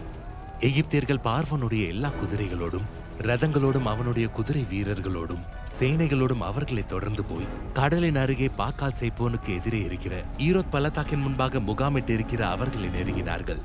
பார்வோன் அருகில் வருகிற போது இஸ்ரவேலர்கள் தங்களுடைய கண்களை ஏறெடுத்து பார்த்து எகிப்தியர்கள் தங்களுக்கு பின்னே வருகிறதை கண்டு மிகவும் பயந்தார்கள். அப்பொழுது இஸ்ரவேலர்கள் யெகோவாவை நோக்கி கூப்பிட்டார்கள். அன்றியும் அவர்கள் மோசேயை நோக்கி, எகிப்திலே கல்லறை இல்லை என்றா வனாந்திரத்திலே சாகும்படி எங்களை கொண்டு வந்தீர்?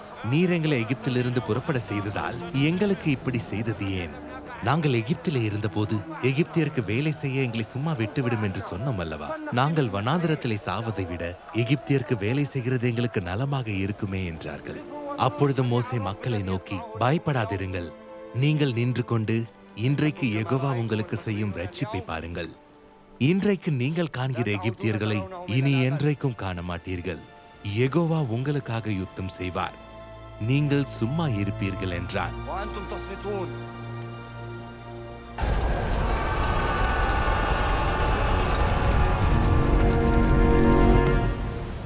அப்பொழுது யெகோவா மோசேயை நோக்கி, நீ என்னிடம் முறையிடுகிறது என்ன? புறப்பட்டு போங்கள் என்று இஸ்ரவேலர்களுக்கு சொல்லு. நீ உன்னுடைய கோலை ஓங்கி உன்னுடைய கையை கடலின் மேல் நீட்டி கடலை பிளந்து விடு.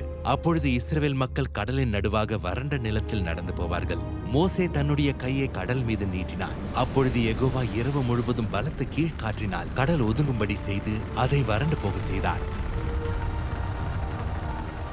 தண்ணீர் பிளந்து பிரிந்து போனது. இஸ்ரவேலர்கள் கடலின் நடுவாக வறண்ட நிலத்தில் நடந்து போனார்கள். அவர்களுடைய வலது புறத்திலும் அவர்களுடைய இடது புறத்திலும் தண்ணீர் அவர்களுக்கு மதிலாக நின்றது.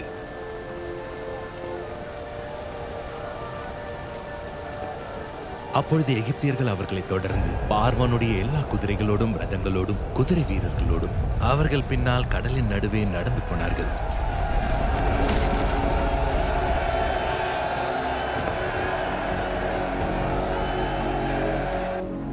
யெகோவா மோசேயை நோக்கி, தண்ணீர் எகிப்தியர் மேலும் அவர்களுடைய ரதங்களின் மேலும் அவர்களுடைய குதிரை வீரர்களின் மேலும் திரும்பும்படி உன்னுடைய கையை கடலின் மேல் நீட்டு என்றார். தண்ணீர் திரும்ப வந்து ரதங்களையும் குதிரை வீரர்களையும் அவர்கள் பின்னாக கடலில் நுழைந்திருந்த பார்வோனுடைய இராணுவம் அனைத்தையும் மூடிக்கொண்டது. அவர்களில் ஒருவனாகிலும் தப்பவில்லை. இப்படியாக யெகோவா அந்த நாளிலே இஸ்ரவேலர்களை எகிப்தியர்களின் கைக்கு தப்புவித்தார். கடற்கரையிலே எகிப்தியர்கள் செத்து கிடக்கிறதை இஸ்ரவேலர்கள் கண்டார்கள். யெகோவா எகிப்தியர்களில் செய்த அந்த மகத்தான செயல்களை இஸ்ரவேலர்கள் கண்டார்கள். அப்பொழுது மக்கள் யெகோவாவுக்கு பயந்து யெகோவாவிடத்திலும் அவருடைய ஊழியக்காரனாகிய மோசேயினிடத்திலும் நம்பிக்கை வைத்தார்கள். இஸ்ரவேலராகிய சபையார்கள் எல்லோரும் ஏலிமை விட்டு பயணம் செய்து எகிப்து தேசத்திலிருந்து புறப்பட்ட 2ஆம் மாதம் 15ஆம் தேதியிலே ஏலிமுக்கும் சீனாய்க்கும் நடுவே இருக்கிற சீன் வனாந்திரத்திற்கு வந்து சேர்ந்தார்கள். அந்த வனாந்திரத்திலே இஸ்ரவேலராகிய சபையார்கள் எல்லோரும் மோசேக்கும் ஆரோனுக்கும் விரோதமாக முறுமுறுத்து, நாங்கள் இறைச்சி பாத்திரங்களின் அருகிலே உட்கார்ந்து அப்பத்தை திருப்தியாக சாப்பிட்ட எகிப்து தேசத்தில் யெகோவாவின் கையால் செத்து போனால் பரவாயில்லை, இந்த கூட்டம் முழுவதையும் பட்டினியினால் கொல்லும்படி நீங்கள் எங்களை புறப்படச் செய்து இந்த வனாந்தரத்திலே அழைத்து வந்தீர்களே என்று அவர்களிடம் சொன்னார்கள். அப்பொழுது மோசேயும் ஆரோனும் இஸ்ரவேல் மக்கள் எல்லோரையும் நோக்கி, யெகோவாவே உங்களை எகிப்து தேசத்திலிருந்து புறப்படச் செய்தார் என்பதை மாலையில் அறிவீர்கள், அதிகாலையிலே யெகோவாவுடைய மகிமையையும் காண்பீர்கள். யெகோவாவுக்கு விரோதமான உங்களுடைய முறுமுறுப்புகளை அவர் கேட்டார், நீங்கள் எங்களுக்கு விரோதமாக முறுமுறுப்பதற்கு நாங்கள் எம்மாத்திரம் என்றார்கள். பின்னும் மோசே, மாலையில் நீங்கள் சாப்பிடுவதற்கு யெகோவா உங்களுக்கு இறைச்சியையும் அதிகாலையில் நீங்கள் திருப்தி அடைவதற்கு அப்பத்தையும் கொடுக்கும்போது இது வெளிப்படும். யெகோவாவுக்கு விரோதமாக நீங்கள் முறுமுறுத்த உங்களுடைய முறுமுறுப்புகளை அவர் கேட்டார். நாங்கள் எம்மாத்திரம், உங்களுடைய முறுமுறுப்புகள் எங்களுக்கு அல்ல, யெகோவாவுக்கே விரோதமாக இருக்கிறது என்றார்.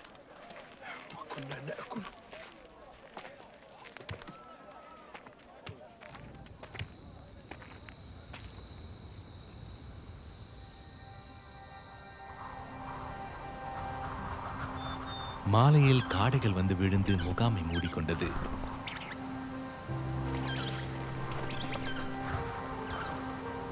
அதிகாலையில் முகாமை சுற்றி பனி பெய்திருந்தது.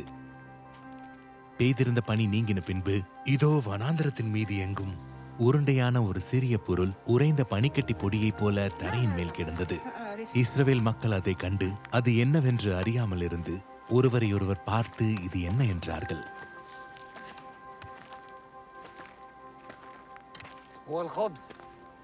அப்பொழுது மோசே அவர்களை நோக்கி, இது யெகோவா உங்களுக்கு சாப்பிட கொடுத்த அப்பம்.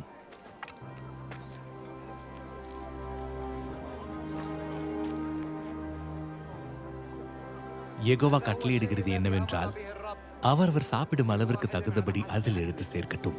உங்களில் உள்ள நபர்களின் எண்ணிக்கையின்படி அவனவன் தன் தன் கூடாரத்தில் இருக்கிறவர்களுக்காக தலைக்கு ஒரு ஓமர் அளவு எடுத்துக் கொள்ளட்டும் என்றான்.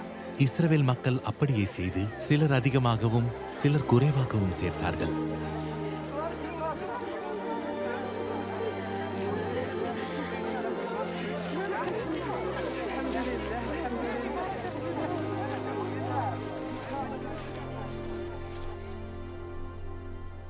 பின்பு இஸ்ரவேலர்களாகிய சபையார்கள் எல்லோரும் யெகோவாவுடைய கட்டளையின்படி சீன் வனாந்திரத்திலிருந்து புறப்பட்டு பயணம் செய்து ரெவித்தீமிலே வந்து முகாமிட்டார்கள். அங்கே மக்களுக்கு குடிக்க தண்ணீர் இல்லாமல் இருந்தது. அப்பொழுது மக்கள் மோசேயோடு வாதாடி, நாங்கள் குடிக்கிறதற்கு எங்களுக்கு தண்ணீர் தர வேண்டும் என்றார்கள். அதற்கு மோசே, என்னோடு ஏன் வாதாடுகிறீர்கள், யெகோவாவை ஏன் பரீட்சை பார்க்கிறீர்கள் என்றார். மக்கள் இந்த இடத்தில் தண்ணீர் தாகமாக இருந்தபடியால் அவர்கள் மோசேக்கு விரோதமாக முறுமுறுத்து, நீர் எங்களையும் எங்களுடைய பிள்ளைகளையும் எங்களுடைய ஆடு மாடுகளையும் தண்ணீர் தாகத்தால் கொன்று போட எங்களை எகிப்து தேசத்திலிருந்து ஏன் கொண்டு வந்தீர் என்றார்கள். மோசே யெகோவாவை நோக்கி கூப்பிட்டு, இந்த மக்களுக்கு நான் என்ன செய்வேன், இவர்கள் என்மேல் கல்லெறிய பார்க்கிறார்களே என்றான். அப்பொழுது யெகோவா மோசேயை நோக்கி, நீ இஸ்ரவேல் மூப்பர்களில் சிலரை உன்னோடு கூட்டிக் கொண்டு நீ நதியை அடித்த உன்னுடைய கோலை உன்னுடைய கையில் பிடித்துக்கொண்டு மக்களுக்கு முன்னே நடந்து போ.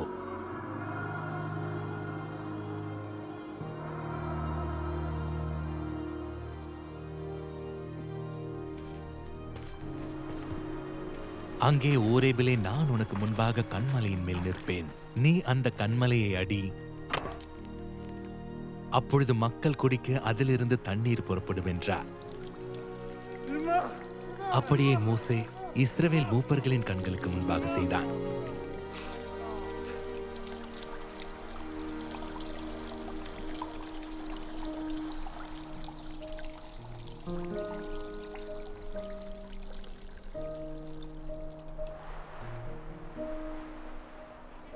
அவர்கள் ரெவித்தீமிலிருந்து பயணம் புறப்பட்டு சீனாய் வனாந்திரத்திற்கு வந்து அந்த வனாந்திரத்தில் முகாமிட்டார்கள். இஸ்ரவேலர்கள் அங்கே மலைக்கு எதிராக முகாமிட்டார்கள். 3ஆம் நாள் அதிகாலையில் இடி முழக்கங்களும் மின்னல்களும் மலையின் மேல் கார் மேகமும் மகா பலத்த எக்கால சத்தமும் உண்டானது. முகாமில் இருந்த மக்கள் எல்லோரும் நடுங்கினார்கள். யெகோவா சீனாய் மலையிலுள்ள உச்சியில் இறங்கின போது யெகோவா மோசேயை மலையின் உச்சியில் வரவழைத்தார். மோசே ஏறி போனான். தேவன் பேசி சொல்லிய எல்லா வார்த்தைகளாவன, உன்னை அடிமைத்தன வீடாகிய எகிப்து தேசத்திலிருந்து புறப்படச் செய்த உன்னுடைய தேவனாகிய யெகோவா நானே.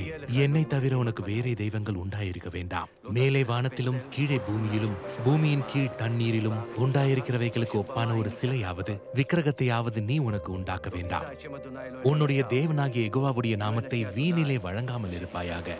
யெகோவா தம்முடைய நாமத்தை வீணிலே வழங்குகிறவனை தண்டிக்காமல் விடமாட்டார்.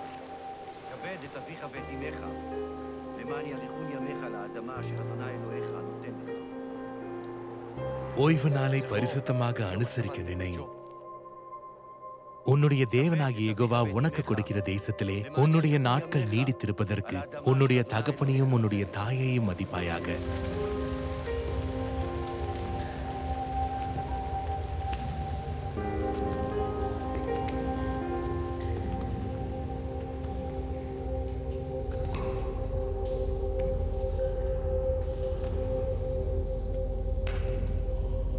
கொலை செய்யாதே, விபச்சாரம் செய்யாதே, களவு செய்யாதே, பிறனுக்கு விரோதமாக பொய் சாட்சி சொல்லாதே, பிறனுடைய வீட்டின் மேல் ஆசைப்படாமல் இரு, பிறனுடைய மனைவியையும் அவனுடைய வேலைக்காரனையும் அவனுடைய வேலைக்காரியையும் அவனுடைய எருதையும் அவனுடைய கழுதையையும் பின்னும் பிறனுடைய எதின் மேலும் ஆசைப்படாமல் இரு என்றார். அப்பொழுது யெகோவா மோசேயை நோக்கி, நீ இஸ்ரவேலர்களோடு சொல்ல வேண்டியது என்னவென்றால், நான் வானத்திலிருந்து உங்களோடு பேசினேன் என்று கண்டீர்கள். நீங்கள் எனக்கு ஒப்பாக வெள்ளியினாலே தெய்வங்களையும் பொன்னினாலே தெய்வங்களையும் உங்களுக்கு உண்டாக்க வேண்டாம். சீனாய் மலையில் அவர் மோசேயோடு பேசி முடித்த பின்பு தேவனுடைய விரலினால் எழுதப்பட்ட கற்பலகைகளாகிய 2 சாட்சி பலகைகளை அவனிடம் கொடுத்தார்.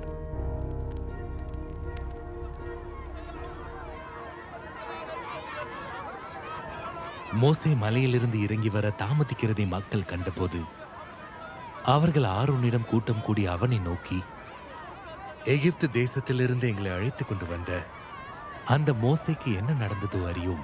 அதனால் நீர் எழுந்து எங்களுக்கு முன் செல்லும் தெய்வங்களை எங்களுக்காக உண்டாக்கும் என்றார்கள். அப்பொழுது யெகோவா மோசேயை நோக்கி, நீ இறங்கி போ. எகிப்திலிருந்து நீ நடத்தி கொண்டு வந்த உன்னுடைய மக்கள் தங்களை கெடுத்துக் கொண்டார்கள்.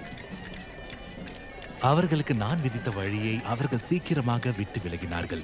அவர்கள் தங்களுக்கு ஒரு கன்றுக்குட்டியை வார்ப்பித்து அதை பணிந்து கொண்டு அதற்கு பலியிட்டு, இஸ்ரவேலர்களே, உங்களை எகிப்திலிருந்து அழைத்துக் கொண்டு வந்த உங்களுடைய தெய்வங்கள் இவைகளே என்று சொன்னார்கள் என்றார். மக்கள் ஆரவாரம் செய்கிறதை யோசுவா கேட்டு மோசேயை நோக்கி, முகாமில் யுத்தத்தின் இரைச்சல் உண்டாயிருக்கிறது என்றார். அதற்கு மோசே, அது வெற்றியின் சத்தமும் அல்ல, அது தோல்வியின் சத்தமும் அல்ல, பாடலின் சத்தம் எனக்கு கேட்கிறது என்றார்.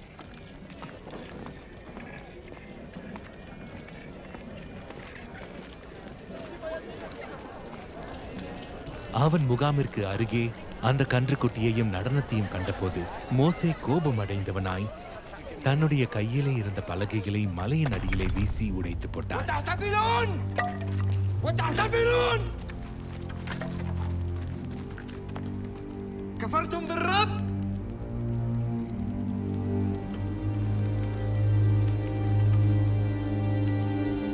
பின்பு மோசே ஆரோனை நோக்கி, நீ இந்த மக்கள் மேல் இந்த பெரிய பாவத்தை சுமத்துகிறதற்கு இவர்கள் உனக்கு என்ன செய்தார்கள் என்றான்.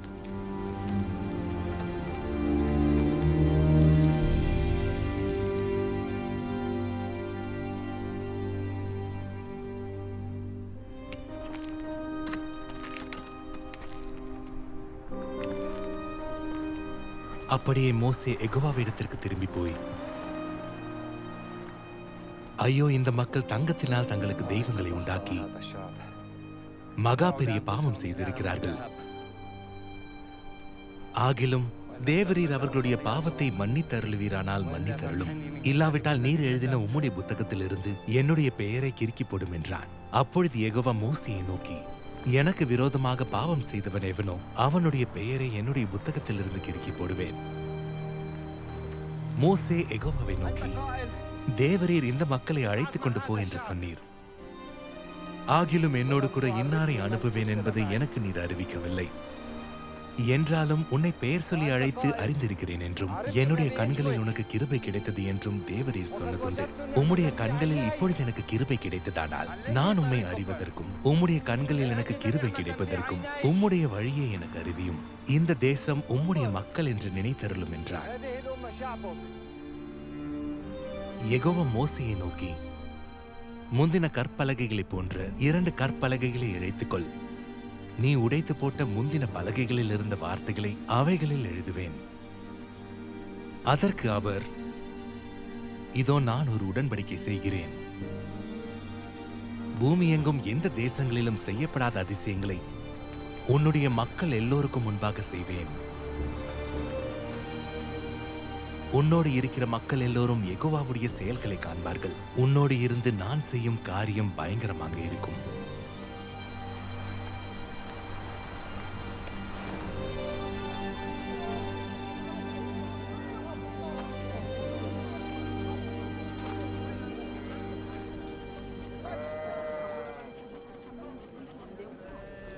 மோசே இஸ்ரவேலர்களாகிய சபையார்கள் எல்லோரையும் கூடி வர செய்து அவர்களை நோக்கி, உங்களில் ஞான இருதயமுள்ள அனைவரும் வந்து யெகோவா கட்டளையிட்டவைகளெல்லாம் செய்வார்களாக.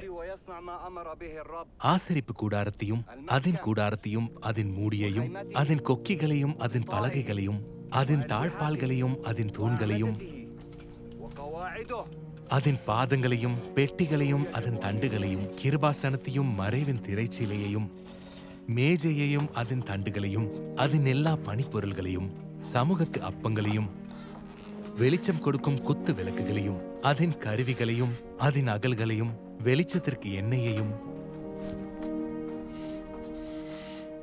தூப பீடத்தையும் அதன் தண்டுகளையும் அபிஷேக தைலத்தையும் நறுமண பொருட்களையும் ஆசரிப்பு கூடார வாசலுக்கு தொங்கு திரையையும் தகன பலிபீடத்தையும் அதன் வெண்கல சல்லடைகளையும் அதன் தண்டுகளையும் அதன் எல்லா பணிப்பொருள்களையும் தொட்டியையும் அதன் பாதத்தையும் அவர்கள் செய்ய வேண்டும். யெகோவா மோசேக்கு கற்பித்தபடியெல்லாம் இஸ்ரவேல் மக்கள் எல்லா வேலைகளையும் செய்தார்கள். மோசே அந்த வேலைகளை எல்லாம் பார்த்தான். யெகோவா கற்பித்தபடியே அதை செய்திருந்தார்கள்.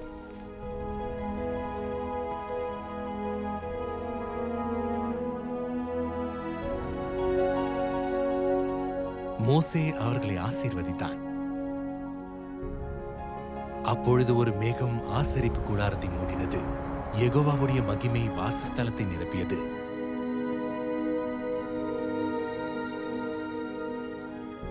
அவர்கள் யெகோவாவுடைய மலையை விட்டு 3 நாட்கள் பயணமாக போனார்கள்.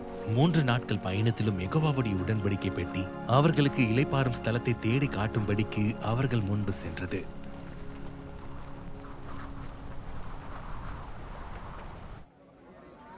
யெகோவா மோசேயை நோக்கி, நான் இஸ்ரவேல் மக்களுக்கு கொடுக்கும் கானான் தேசத்தை சுற்றி பார்ப்பதற்கு நீ மனிதர்களை அனுப்பு.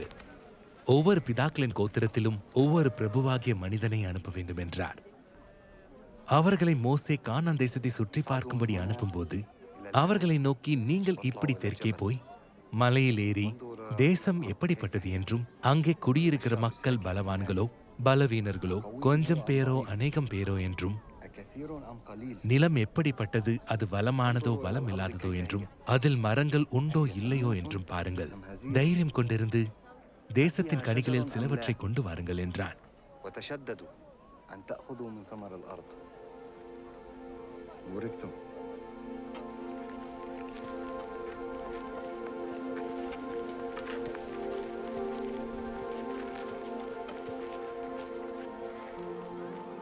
அவர்கள் தேசத்தை சுற்றி பார்த்து 40 நாட்கள் சென்ற பின்பு திரும்பினார்கள்.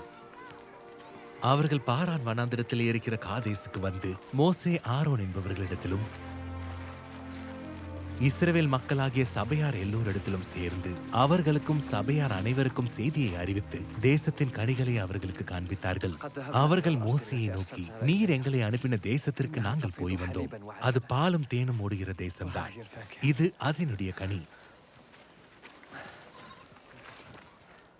அப்பொழுது காலேப் மோசேக்கு முன்பாக மக்களை அமர்த்தி, நாம் உடனே போய் அதை சுதந்தரித்துக் கொள்வோம், நாம் அதை எளிதாக ஜெயித்துக் கொள்ளலாம் என்றான். அவனோடு கூட போய் வந்த மக்களோ, நாம் போய் அந்த மக்களோடு எதிர்க்க நம்மாலே முடியாது, அவர்கள் நம்மை விட பலவான்கள் என்றார்கள். நாங்கள் போய் சுற்றி பார்த்து வந்த அந்த தேசம் தன்னுடைய குடிகளை தாங்களே உண்கிற தேசம். நாங்கள் அதிலே கண்ட மக்கள் எல்லோரும் மிகவும் பெரிய ஆட்கள்.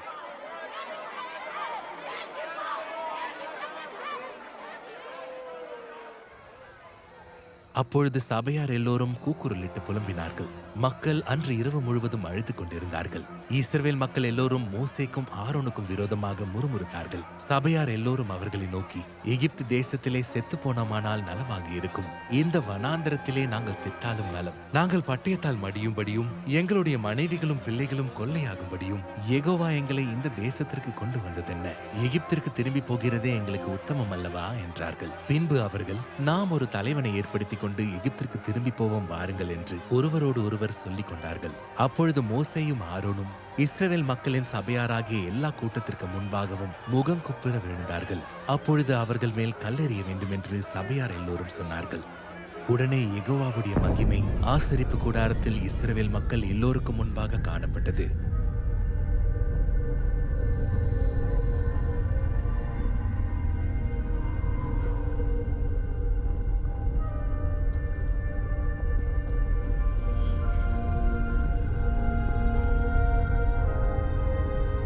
யெகோவா மோசேயை நோக்கி, எதுவரைக்கும் இந்த மக்கள் எனக்கு கோபம் உண்டாக்குவார்கள்?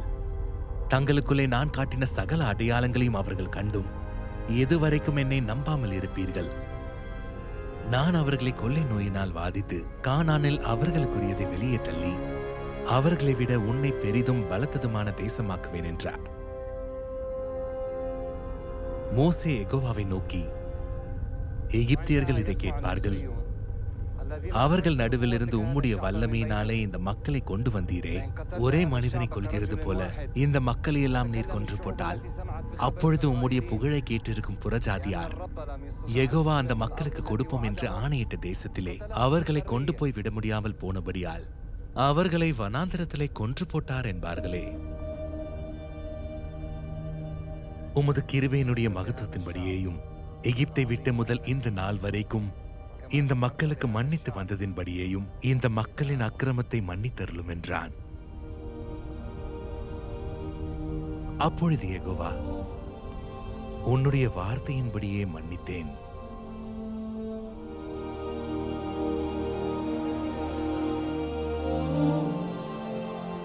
பூமியெல்லாம் யெகோவாவுடைய மகிமையினால் நிறைந்திருக்கும் என்று என்னுடைய ஜீவனை கொண்டு சொல்கிறேன். என்னுடைய மகிமையையும் நான் எகிப்திலும் வனாந்திரத்திலும் செய்த என்னுடைய அடையாளங்களையும் கண்டிருந்தும் என்னுடைய சத்தத்தை கேட்காமல் இதோடு 10 முறை என்னை பரீட்சை பார்த்த மனிதர்களில் ஒருவரும் அவர்களுடைய பிதாக்களுக்கு நான் ஆணையிட்டு கொடுத்த தேசத்தை காண மாட்டார்கள். எனக்கு கோபம் உண்டாக்கினவர்களில் ஒருவரும் அதை காண மாட்டார்கள்.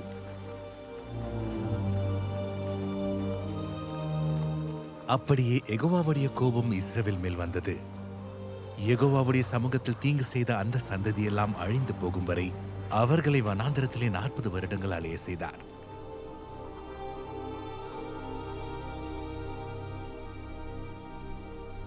எகிப்தை விட்டு 40ஆம் வருடம் 11ஆம் மாதம் முதல் தேதியிலே மோசே இஸ்ரவேல் மக்களுக்கு சொல்லும்படி தனக்கு யெகோவா கொடுத்த யாவையும் அவர்களுக்கு சொன்னான்.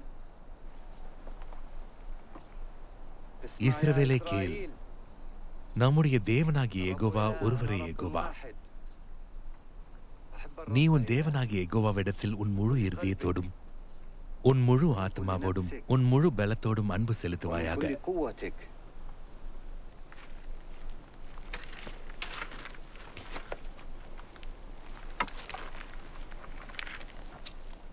உன்னை இந்த 40 வருடங்களும் வனாந்திரத்திலே நடத்தி வந்த உன் தேவனாகிய யெகோவா உன்னை சிறுமைப்படுத்தும்படிக்கும் தம்முடைய கட்டளைகளை நீ கைக்கொள்வாயோ கைக்கொள்ள மாட்டாயோ என்று அவர் உன்னை சோதித்து உன் இருதயத்தில் உள்ளதை நீ அறியும்படிக்கு எல்லா வழியையும் நினைப்பாயாக. ஆகையால் உன் தேவனாகிய யெகோவாவுடைய வழியில் நடந்து அவருக்கு பயன்படும்படி அவருடைய கற்பனைகளை கைக்கொள்ள கடவாய். உன் தேவனாகிய யெகோவா உன்னை நல்ல தேசத்தில் நுழைய செய்கிறார். அது பள்ளத்தாக்குகளிலும் மலைகளிலும் இருந்து புறப்படுகிற ஆறுகளும் ஊற்றுகளும் ஏரிகளும் உள்ள தேசம். உன் தேவனாகிய யெகோவா என்னை போல் ஒரு தீர்க்கதரிசியை உனக்காக உன் நடுவே உன் சகோதரர்களிடத்திலிருந்து எழும்ப செய்வார். அவர் சொல்லுவதை கேட்பீர்களாக. உன் தேவனாகிய யெகோவாவுடைய உடன்படிக்கைக்கும் இன்று அவர் உன்னுடன் செய்கிற அவருடைய வாக்குறுதிக்கும் உட்படுவதற்கு உன் தேவனாகிய யெகோவா உனக்கு சொன்னபடியேயும் உன் முற்பிதாக்களாகிய ஆபிரகாமுக்கும் ஈசாக்குக்கும் யாக்கோபுக்கும் வாக்கு கொடுத்தபடியேயும் இன்று உன்னை தமக்கு மக்களாக ஏற்படுத்திக் கொள்ளவும் தாம் உனக்கு தேவனாக இருக்கவும் இன்று உங்கள் தேவனாகிய யெகோவாவுடைய சமூகத்தில் நிற்கிறீர்கள்.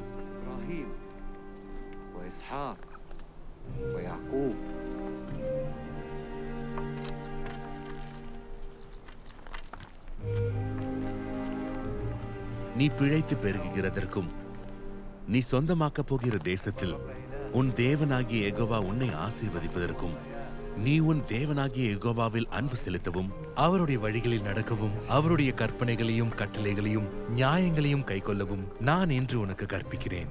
நீ கேட்காதபடி மனம் தடுமாறி இழுக்கப்பட்டு மற்ற தெய்வங்களை பணிந்து அவர்களை வணங்கினால் நீங்கள் சொந்தமாக்குவதற்கு யோர்தான் நதியை கடந்து போகிற தேசத்தில் நீண்ட நாட்கள் வாழாமல் நிச்சயமாக அழிந்து போவீர்கள் என்பதை இன்று உங்களுக்கு அறிவிக்கிறேன்.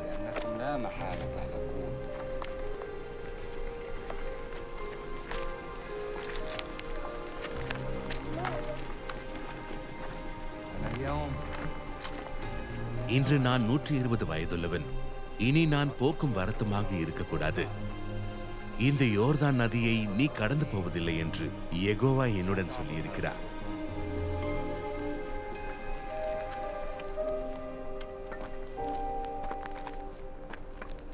பின்பு மோசே யோசுவாவை அழைத்து இஸ்ரவேலர்கள் எல்லோரும் பார்த்து கொண்டிருக்கும் போது அவனை நோக்கி,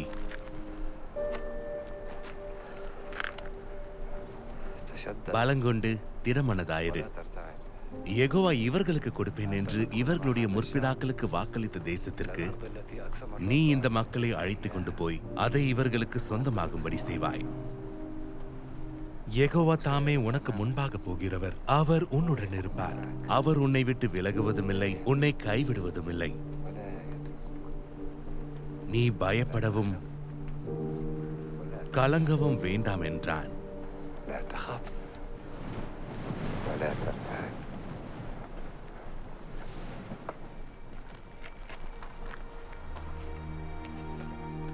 பின்பு மோசே மோவாபின் சமவெளியில் இருந்து எரிகோவுக்கு எதிரான நேப்போ மலையில் இருக்கும் பிஸ்காவின் மலையுச்சிக்கு ஏறினான்.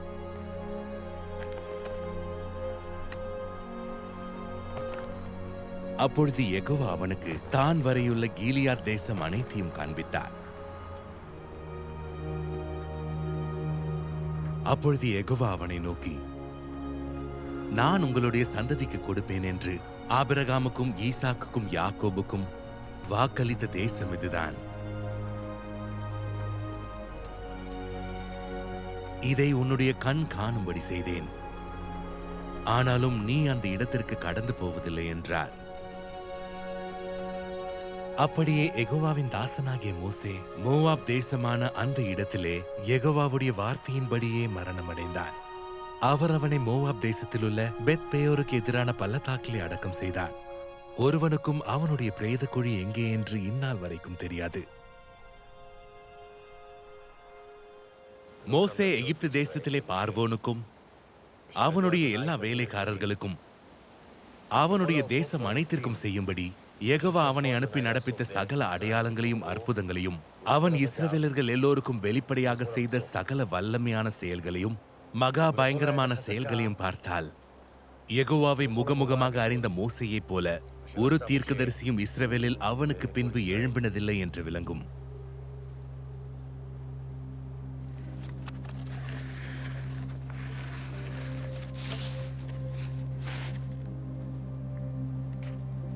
நான் இன்று உனக்கு கொடுக்கிற கட்டளை உனக்கு மிக கடினமானதும் அல்ல, அது உனக்கு தூரமானதும் அல்ல. நீ அந்த வார்த்தையின்படி செய்வதற்கு அது உனக்கு மிகவும் சமீபமாக உன் வாயிலும் உன் இருதயத்திலும் இருக்கிறது. நான் ஜீவனையும் மரணத்தையும் ஆசீர்வாதத்தையும் சாபத்தையும் உனக்கு முன்பாக வைத்தேன் என்று உங்கள் மேல் வானத்தையும் பூமியையும் இன்று சாட்சியாக வைக்கிறேன்.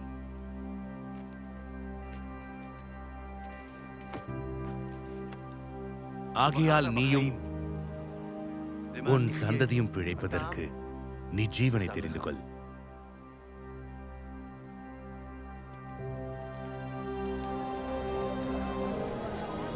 இதோ நாட்கள் வரும் என்று யெகோவா சொல்லுகிறார். அப்பொழுது இஸ்ரவேல் மக்களுடனும் யூதா மக்களுடனும் புது உடன்படிக்கை செய்வேன். நான் இஸ்ரவேல் மக்களுடன் செய்ய போகிற உடன்படிக்கையாவது, நான் என் நியாய பிரமாணத்தை அவர்கள் உள்ளத்தில் வைத்து அதை அவர்கள் இருதயத்தில் எழுதி, நான் அவர்கள் தேவனாயிருப்பேன், அவர்கள் என் மக்களாயிருப்பார்கள் என்று யெகோவா சொல்லுகிறார். இவ்விதமாக உண்டான தலைமுறைகள் எல்லாம் ஆபிரகாம் முதல் தாவீது வரைக்கும் 14 தலைமுறைகளும், தாவீது முதல் பாபிலோனுக்கு சிறைப்பட்டு போன காலம் வரைக்கும் 14 தலைமுறைகளும், பாபிலோனுக்கு சிறைப்பட்டு போன காலம் முதல் கிறிஸ்து வரைக்கும் 14 தலைமுறைகளாகும்.